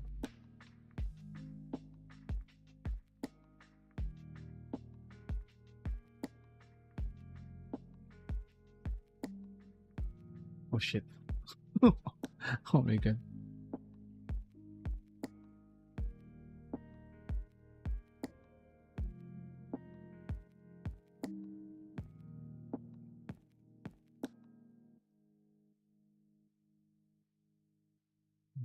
This one train merge was generate pairs. If meron siyang pair,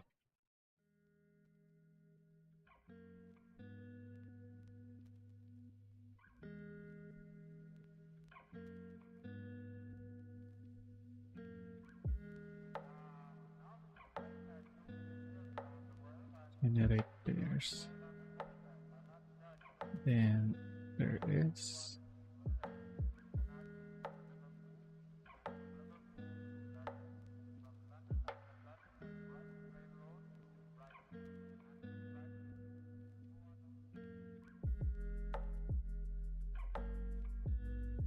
match tapos break siya.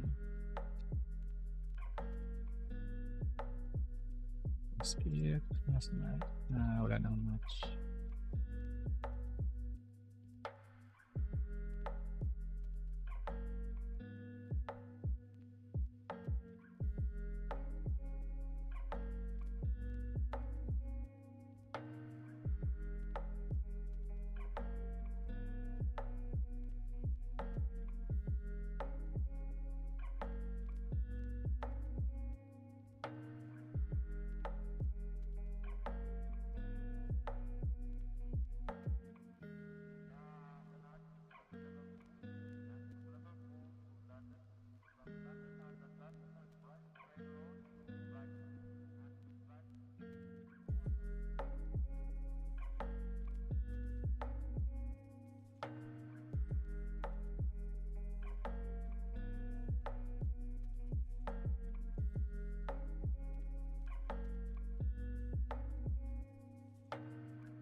Subaybayan ko pala yun.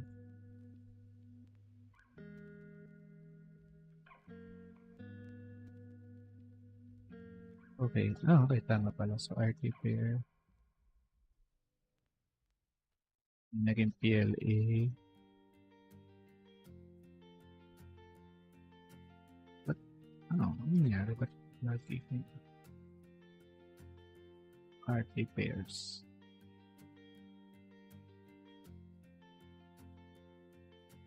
Piniprint ko. Dapat naging dalawa siya.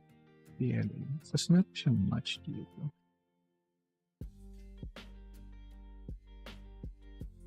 Okay, tapos mag-match siya dito.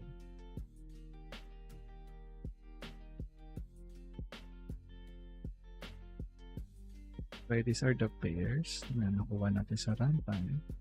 And then we're going to match this one against merge holes. So, nag-match si PL and PLA. That's why it becomes something like this. And then, doble-doble na siya. Naging ganito siya. Sa next hook niya, ito na yung generated pairs. And then, sa merge holes, meron tayo PL and A. So, dapat i-merge siya.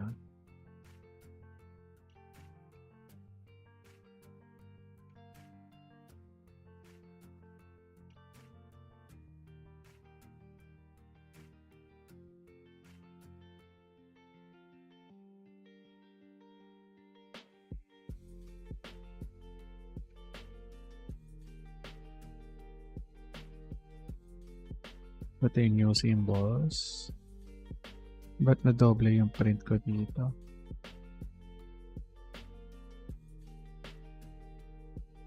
I think dapat dito tayo. Hindi siya napanggataw ng PL. Tapos new symbols. Then RT pairs naman. Ito siya. Then new symbols. Then nag-match na.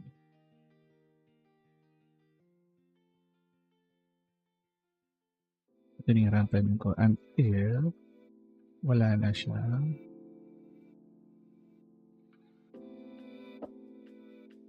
Players. Yung symbol player. Sa bagay, merge hole natin. Hindi, wala pala tayong ganun. Play ER. Ito na siya. Tapos new symbols player. Pero why do I have two times of this? So does that mean nag-look ulit siya dito? It's wrong.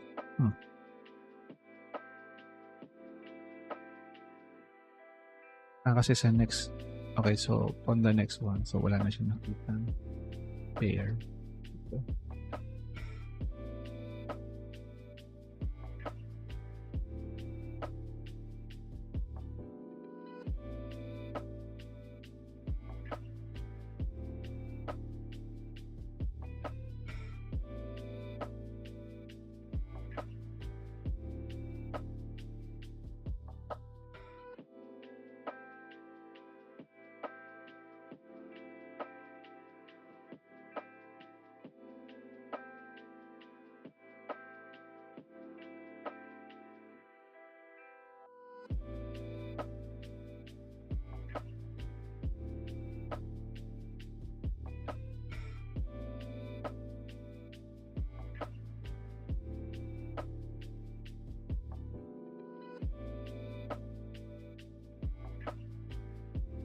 Is dapat yun naman.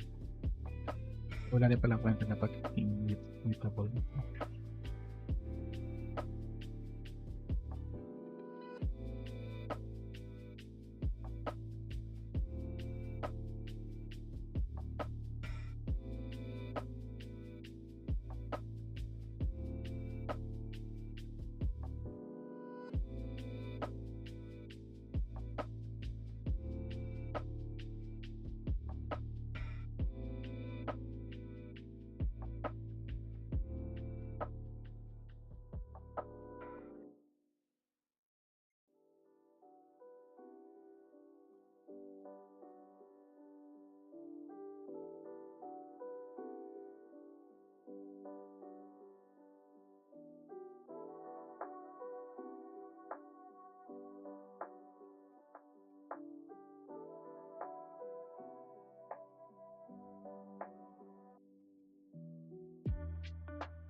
Okay, word.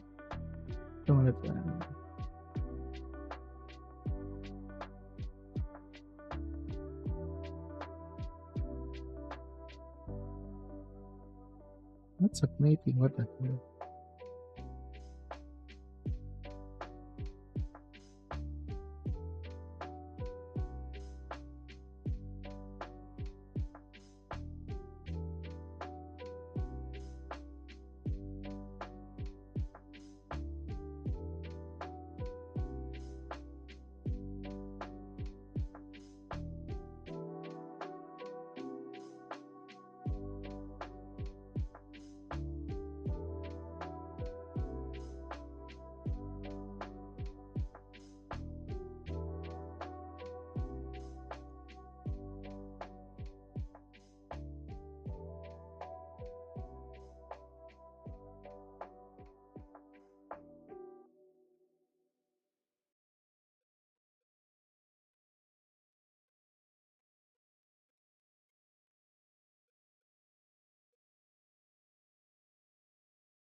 I'm so confused. Okay, runtime symbols still. Okay, we're changing them.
Symbols, they're successfully not manipulated.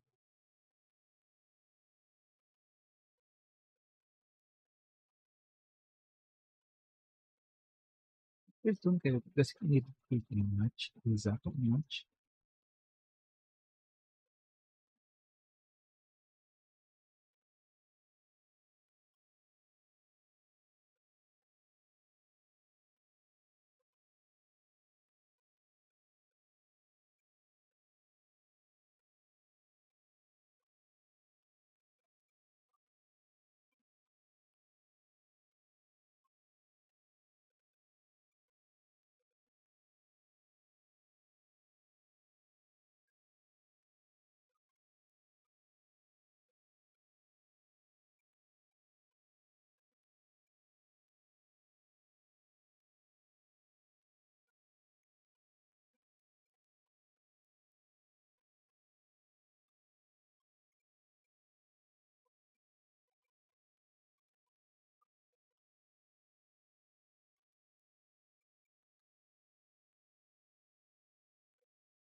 Oh, okay, runtime.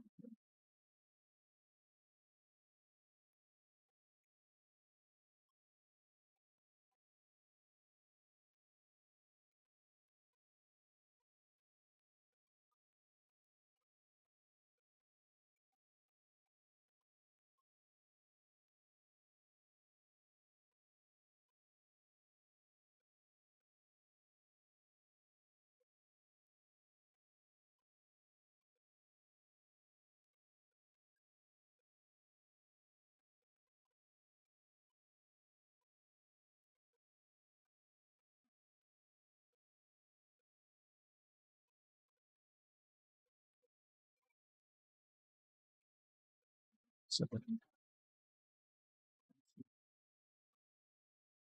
we did actually,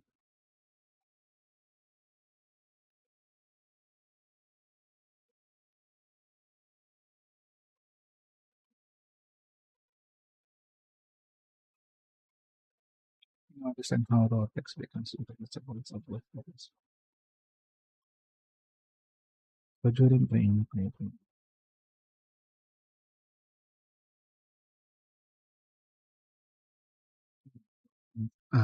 yun pala yun. Okay. Interesting.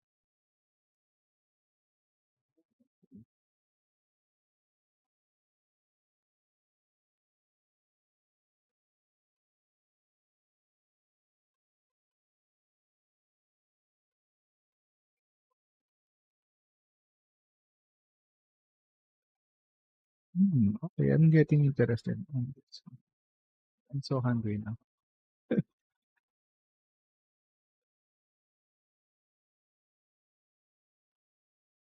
I'm trying to collect the things that I learned. So, it's going to be useful for me. Maybe if I had this kind of knowledge, what I can apply here for the library matching is I can create a training data for the Rust crates, and then easy for me now to write in this. I cannot uh, collect my thoughts on how I can relate it to the Rust crates. Oh, hello, Plok. Happy mic ko? Hello, hello? Baka yung TikTok. Ang ganito nga enhancement niya. Ang galing yung, ano ba yan? Ayun, docking. Ano kasi siyang bagong feature docking.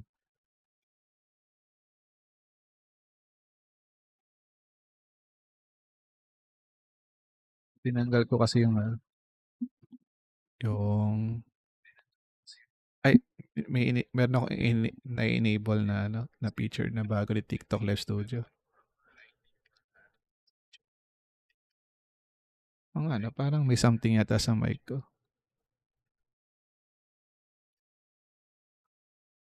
Anyways, okay na yun. May stress lang ako dyan sa kakapix ng mic ko.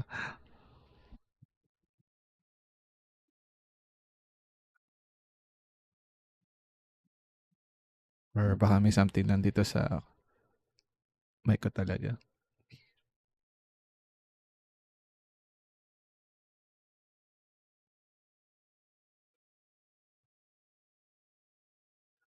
Okay, so here. So what we achieve here is just for testing the what do you call this one? So I was able to generate a trained words that I can use to match is parang a certain what do you call this one? A certain set of trained sorry. I was able to learn I can use BPE. Let's say I have a Rust crate, so I will train that Rust crate's information so that I can easily query if I can search on that crate using this. Ewan ko. Hindi ko mabuo yung thoughts ko.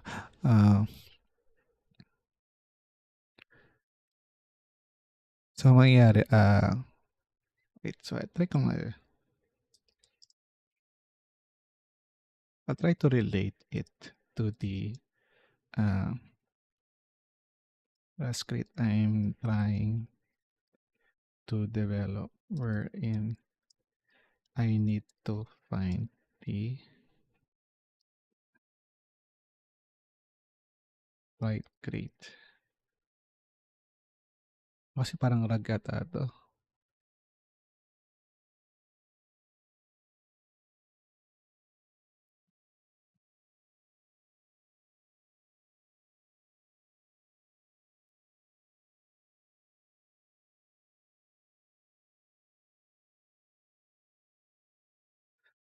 And kasi sa work ko, may mga AI part kasi kami na ginagawa. And then, parang nahihirapan ako pagka nag-create ako ng, kasi medyo complex yung scenarios namin na ginagawa sa work. So, pagka what do you call this one? Pag nag-base kasi ako sa parang yung system prompts lang, if I base it on system prompts, I think I won't be able to achieve yung gusto namin magawa. Kasi let's say, kailangan ko kasi may sinabi dito na naglagay ako ng input. Nag-input si client na I want to collect logs using these commands and from to these devices. So, kailangan makapag-generate ako ng right structure para para makapag-generate ng workflow yung application ko. Parang gano'n. Pagka inisip ko siya by system prompt, mukhang hindi siya possible. So, mukhang I need to tweak something in the LLM or to learn something new on how I will be able to parang make those human language to a structured data. So, mukhang hindi uubra yung surface level knowledge ng AI sa ganong scenario. Yeah, yun yung mga use case namin. Mga complex. Wala rin kasi time umattend ng AI training. Pero siguro pagka nagkaroon kami siguro ng time, pag bumaba yung task load namin, try siguro namin mag-request ng formal training sa AI. So far, self-study muna kami.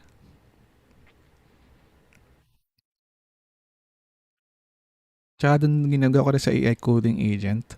So, I rely too much sa surface level na knowledge on AI, like system prompts, ganun. Hindi rin umubra eh.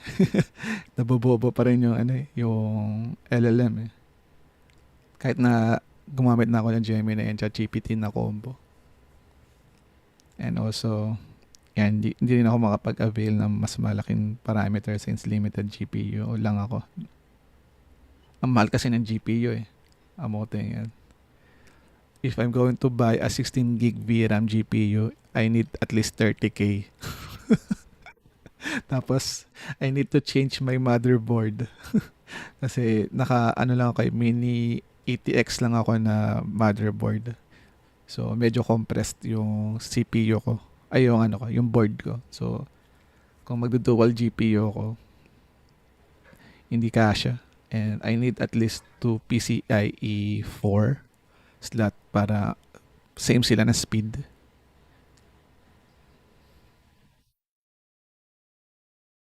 So, yan. Kaya I need to deep dive sa LLM. Ano, pagka na-prove na namin yung value namin in the AI development, doon kami magdedem. Actually, meron kaming pinaprocure na GPU machine. Not sure kung kailan ma-install yon. On process pa rin yung kanyang what they call this one? Approval. Million kasi yung halaga nun eh. Ano nga ba yan? Cisco GPU yan eh. Meron siya dito eh. Ayan, UCS. Yan, ito. ito yung ipoprocure sa amin para makapag train pa kami or makapag-use pa kami ng mas higher parameter. And it's kinda expensive yan. So, yun. Yung bibigyan naman kami. Inex na namin yan before. Yun nga lang, may pagkamahal nga lang siya. Million kasi siya eh. So, antay na lang namin. Pero pagka nangyari yun, na-install na yan, super talaga mag-aaral kami ng AI. Sobrang dali na kasi may access na kami sa higher parameter models. Pero mas gusto ko pa rin matutunan na I will start first on the lower models and squeeze yung pinaka possible ways na pwede kong gawin on a lower model. Isa kasi hindi mo na rin naman need ng larger models. Lalo pagka mga simple lang siya.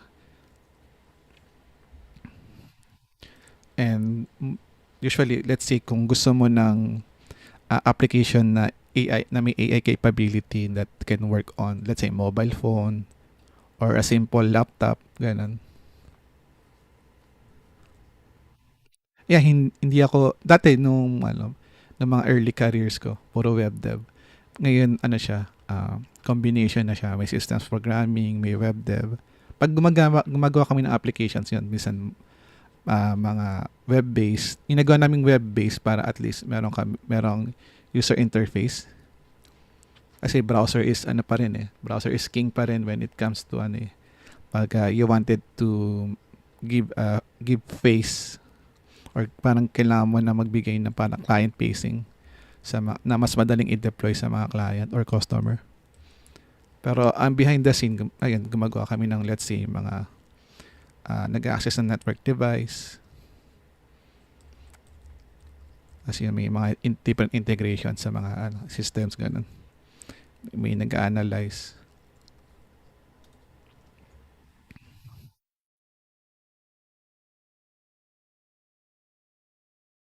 Kaya nag-aral din kami ng systems programming or yung mga parang near low level language like Rust and Go language. Kasi medyo hindi na kaya ng Python. Ang task kasing kumuha ng memory ng Python.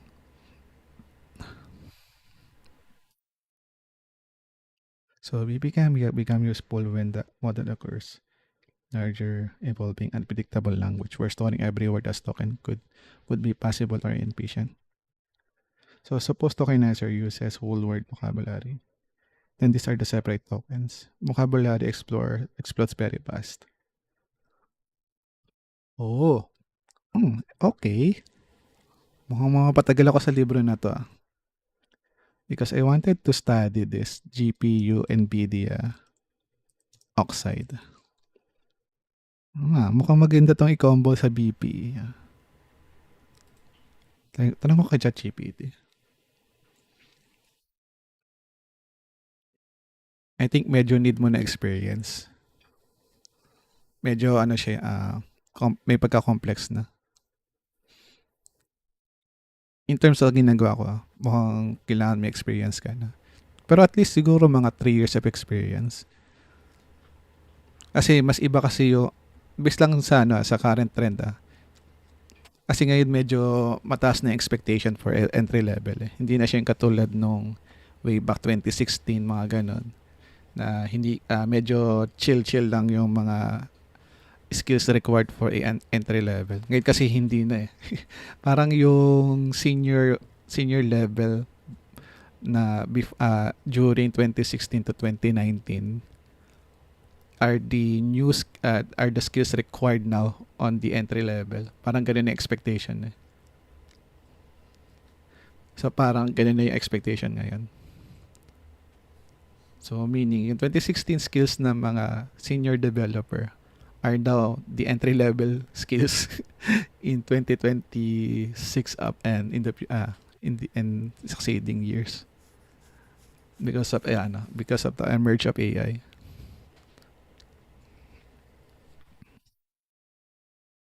So meaning, yung mga seniors ngayon na nanggaling na medyo matagal na kailangan mas times 2 pa yung kailangan sa experience nila, ay yung skills nila.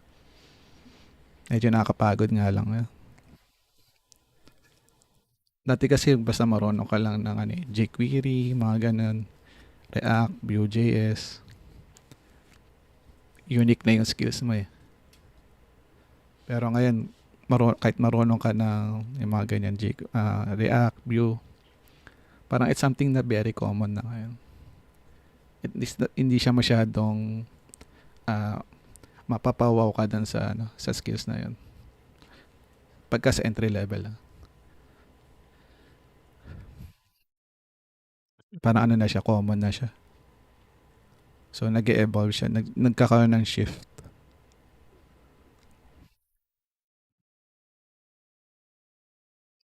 Kaya continuous learning talaga and pinakang effective way to stay in the game.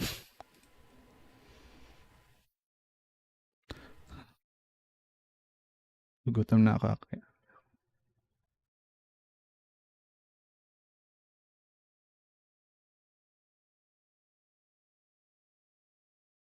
Yan yung mahirap lang sa panahon ngayon eh. Ang daling mag-aral ngayon pero ang hirap ng skills na kailangan para magkatrabaho. Dumali yung pag-aaral, humirap yung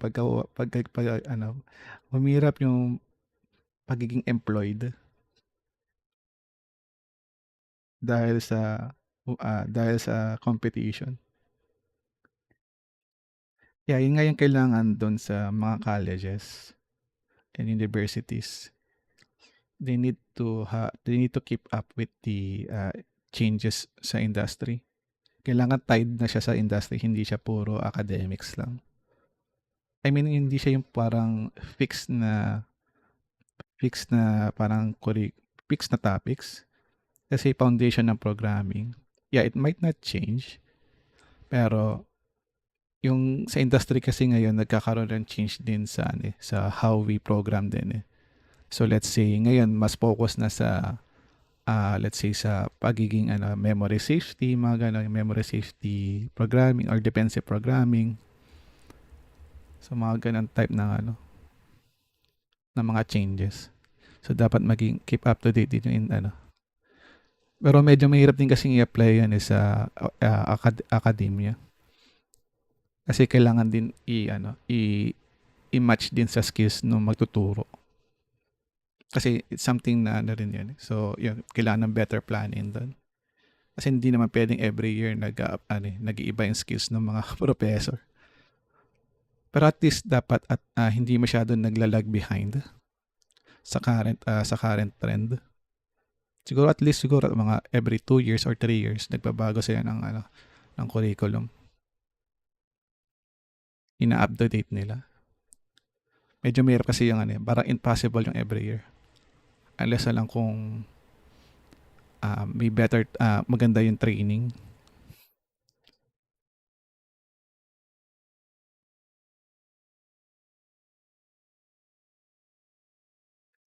I think lang, wag mo lang siguro i-compare yung sarili mo sa iba. Focus ka lang sa gumawa ka ng goal tapos i-focus ka doon. Tapos once na-achieve mo 'yon, go ka tsaka mo i-check sa market kung okay pa ba yung nakuha mo skills. Kasi ang pagiging senior naman it's more on experience eh. Di naman yan sa sobrang dami mong alam.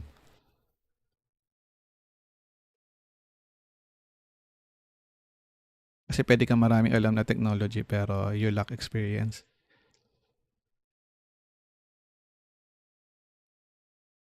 So parang lang siya, in paper, tapos versus dun sa actual.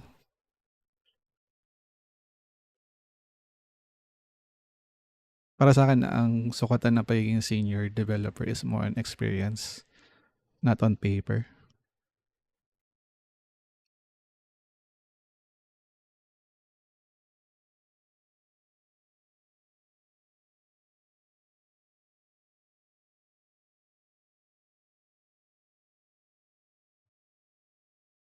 So I guess GPU compute programming is a good Complement to BPE. Yes, especially once you move to beyond toy implementation. BPE itself is not the heaviest GPU workload in LLM, but GPU programming becomes relevant for embedding transform inference very high. For your current learning scope, your BP implementation is correct CPU oriented because you are learning now not numerical tensors. Okay, so it's time na to move to multiple words. And yan pa, i-discuss ko pala to. Huwag ka dyan, alis ka dyan. Ulit ng aso ko.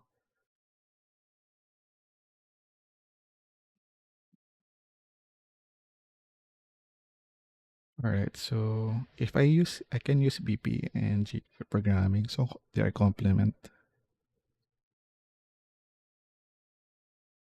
Attention computation extreme, matrix multiplication extreme.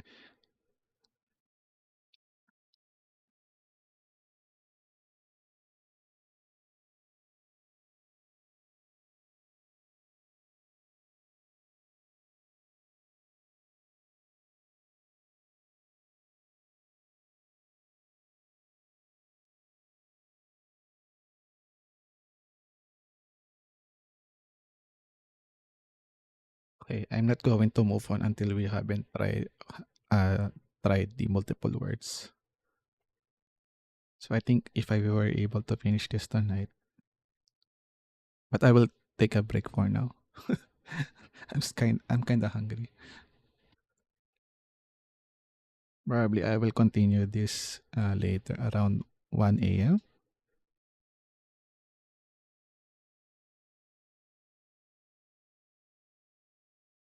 Magano na ako. I'll just order my food. I'm kind of not in the mood of cooking my own food right now. KFC. Yeah, KFC na lang.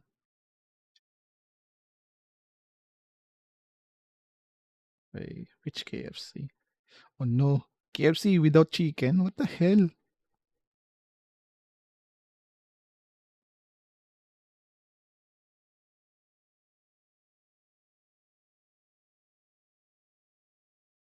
What the hell is this? Am I tripping? Wait, let's see. Most of the menu are not available. What on earth? Fully loaded. Hmm,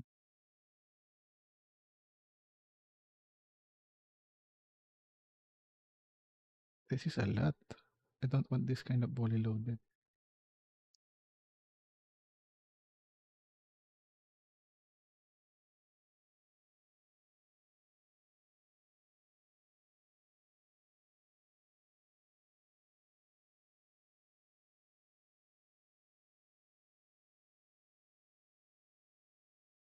There's no a la carte here.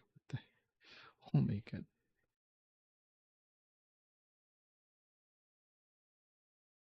Interesting. There's no a la carte, but they have the combo. Ah, nuloko ba ako nito? Walang a la carte pero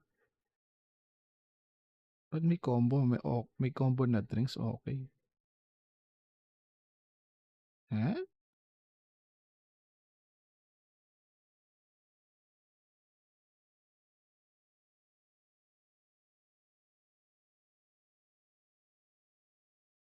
Hmm. Unsweetened na lang? Nice. Di ko na lang iinumin yan.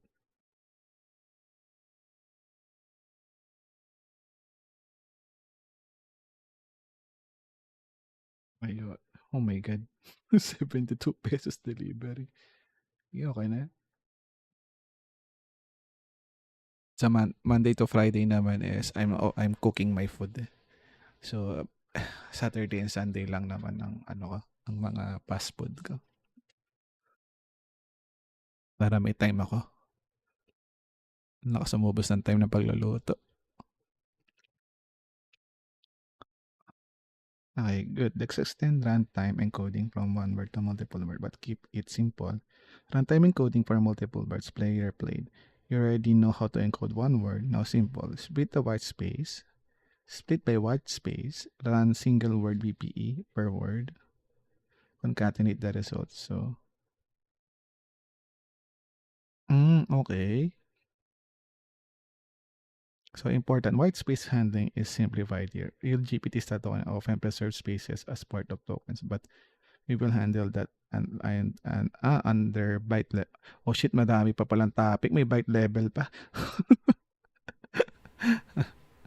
Anyways, I think my code is kind of ready for this. Okay. So I just need to move. So here. So this is my artist symbols.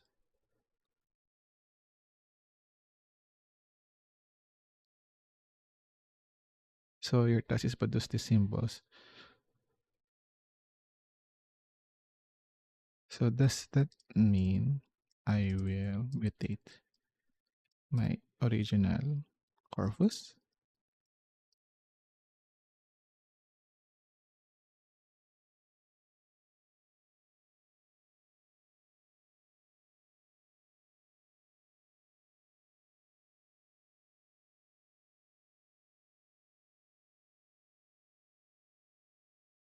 What do you call the streams then?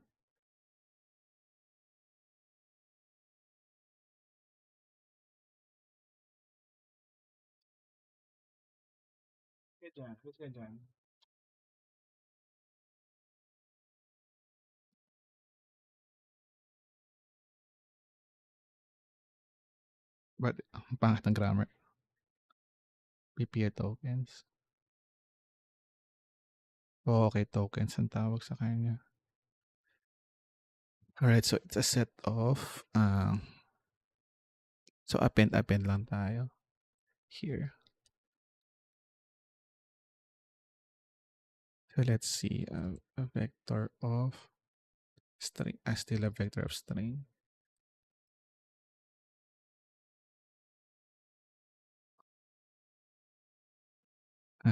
Vector of string, and then so for every so RT symbols, so tokens,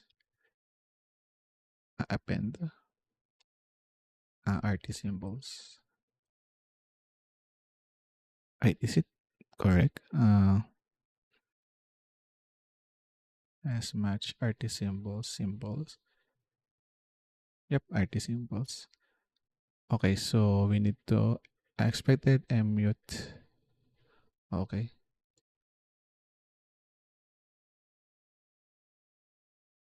I forgot this one. Should be fine now.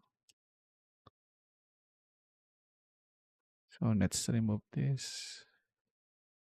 So it's not anymore a BPE result. So this is the tokens.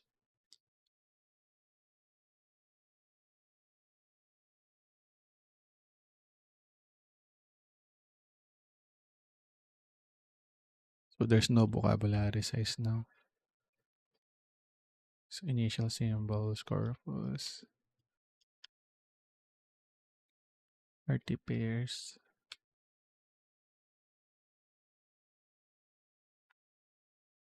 You just have to have tokens.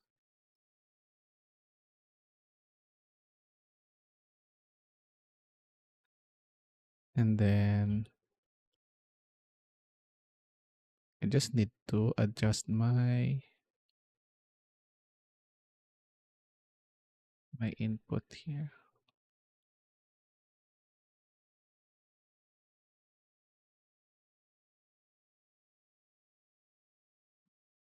Player played. Okay. Hindi pala kailangan ng multi-line.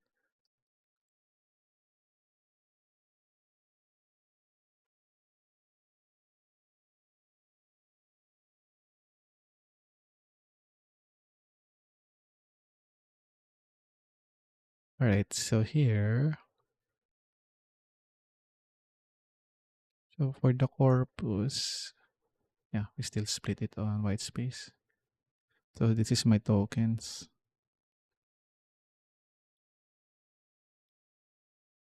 I think I need to show so that we can debug this. That pa, naglagay na ako ng tracing here.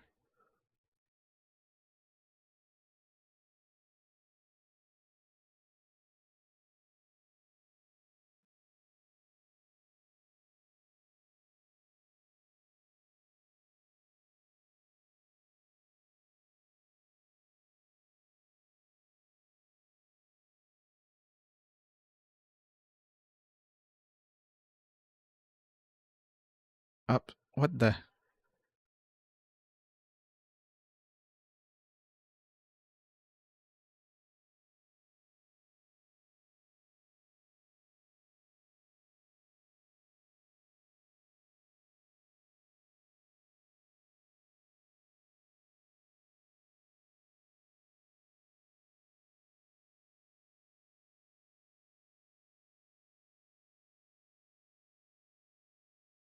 Okay, this one, initial symbols, and then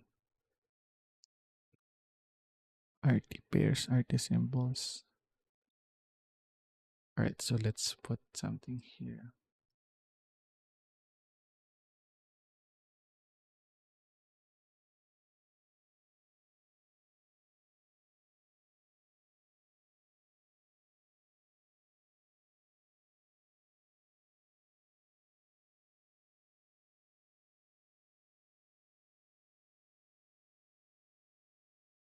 All right, so here, ito yung initial symbols played. So ito yung, okay, yung pairs. Then at the end, it should produce the result. Why do I have? Oh, okay, it's because of this.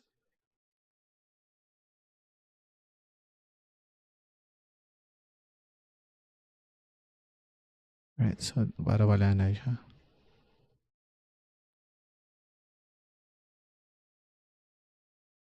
Start tayo sa una.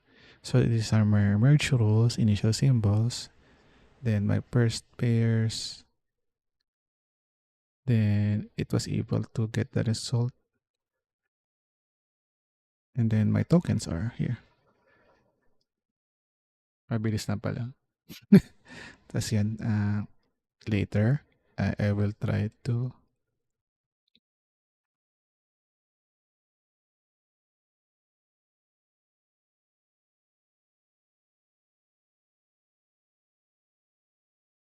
so it means that my train token is usable. And my train merge rules are usable using the runtime encode.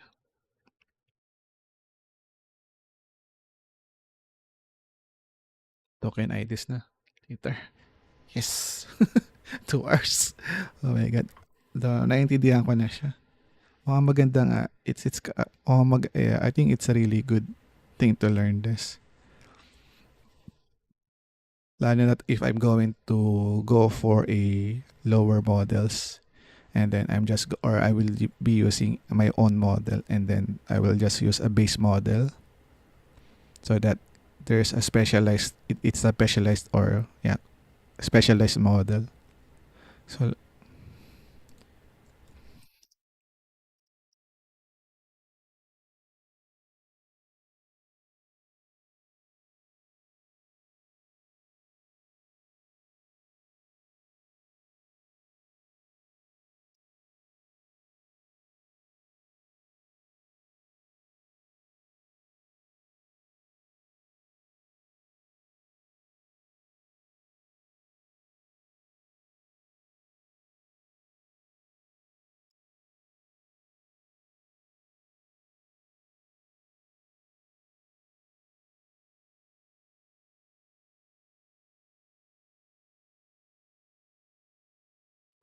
what you're learning is the foundation for building domain specialized LLM systems, including things like Rust library focused copilots, internal coding assistant, network Game assistant architecture copilots, workflow orchestration copilots.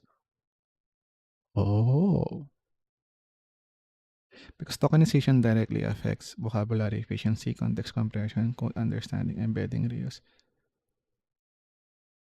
Or tokenizer might split into very inefficient, specialized tokenizer, thus our tokenizer could learn reusable subwords. Tokyo, and then this one async, or even. So using this one,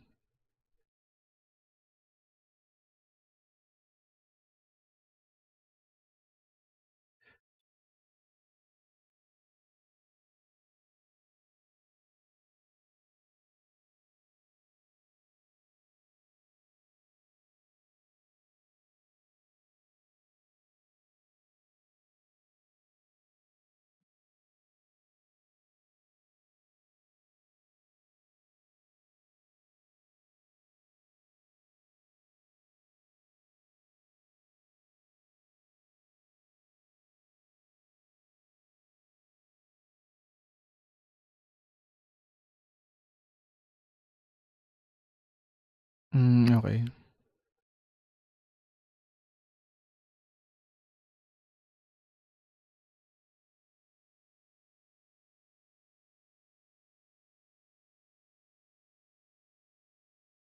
Opportunity has many examples like,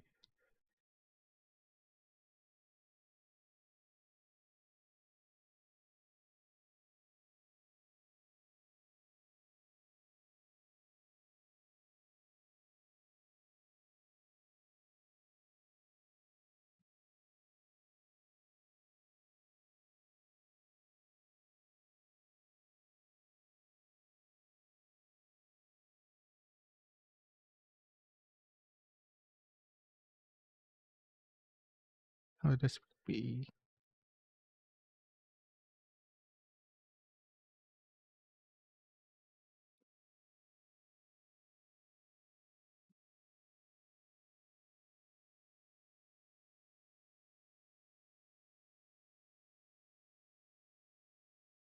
Oh, okay.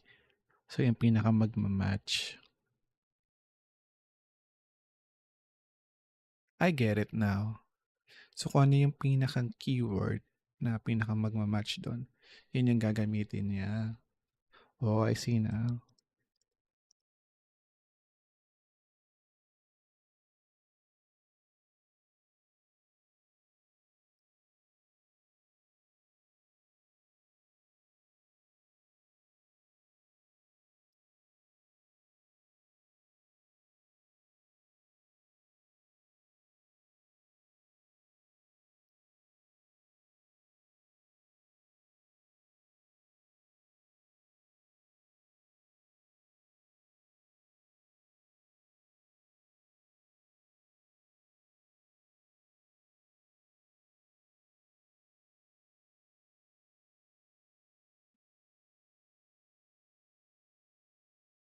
Ah, okay. Or maybe sort underscore JSON. Serialized JSON frequently appear together the semantic issues by embeddings. Then rag is another layer.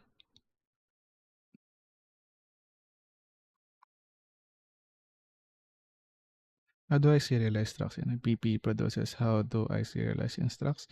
Embedding model converts query into vector. So vector searching. Ah, okay. The tip docs, maybe docs here. Oh, okay. So complement siya. Kaya nga, complement nga siya. I mean, I can use that too. So it will generate converts query into vectors. Yeah.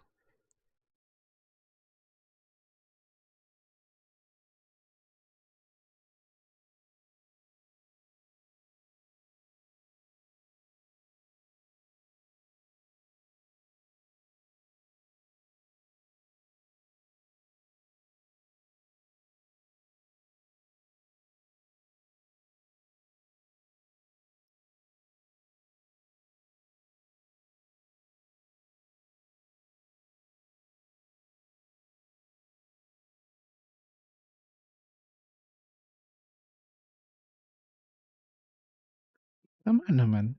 I think tama naman pala. User query, tokenized BPE, embeddings, vector similarity search. Medyo nakakalimutan ko lagi itong embeddings.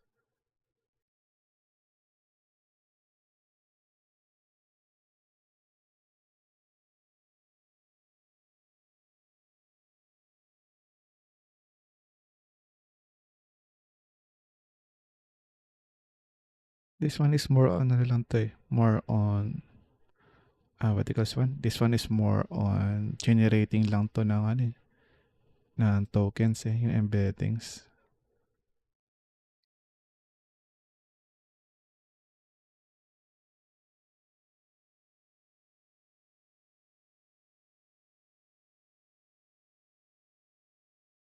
To use those tokens, that's permanent.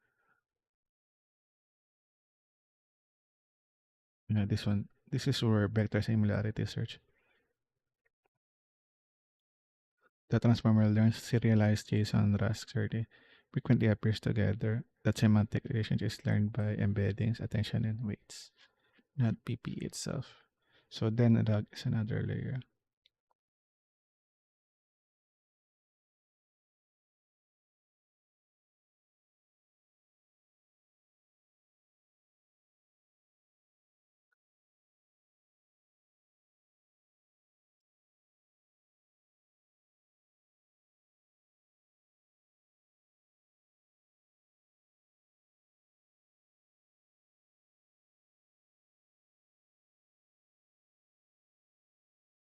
But this part is not correct. PP itself matches best keyword semantically. PP does not understand meaning. I see. I get it now. PP creates stable reusable subword tokens, which later help embeddings at the system and transformers represent. Tokenizer learn actions as stable tokens. Now later, embeddings becomes cleaner. Semantic vectors becomes more consistent readable because those symbols unit remain stable across training.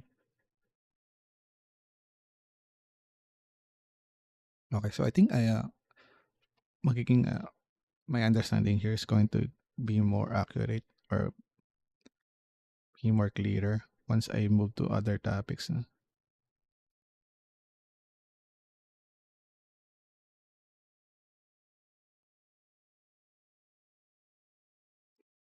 Yeah, I think I will have a dinner muna and then I will try to stream again later.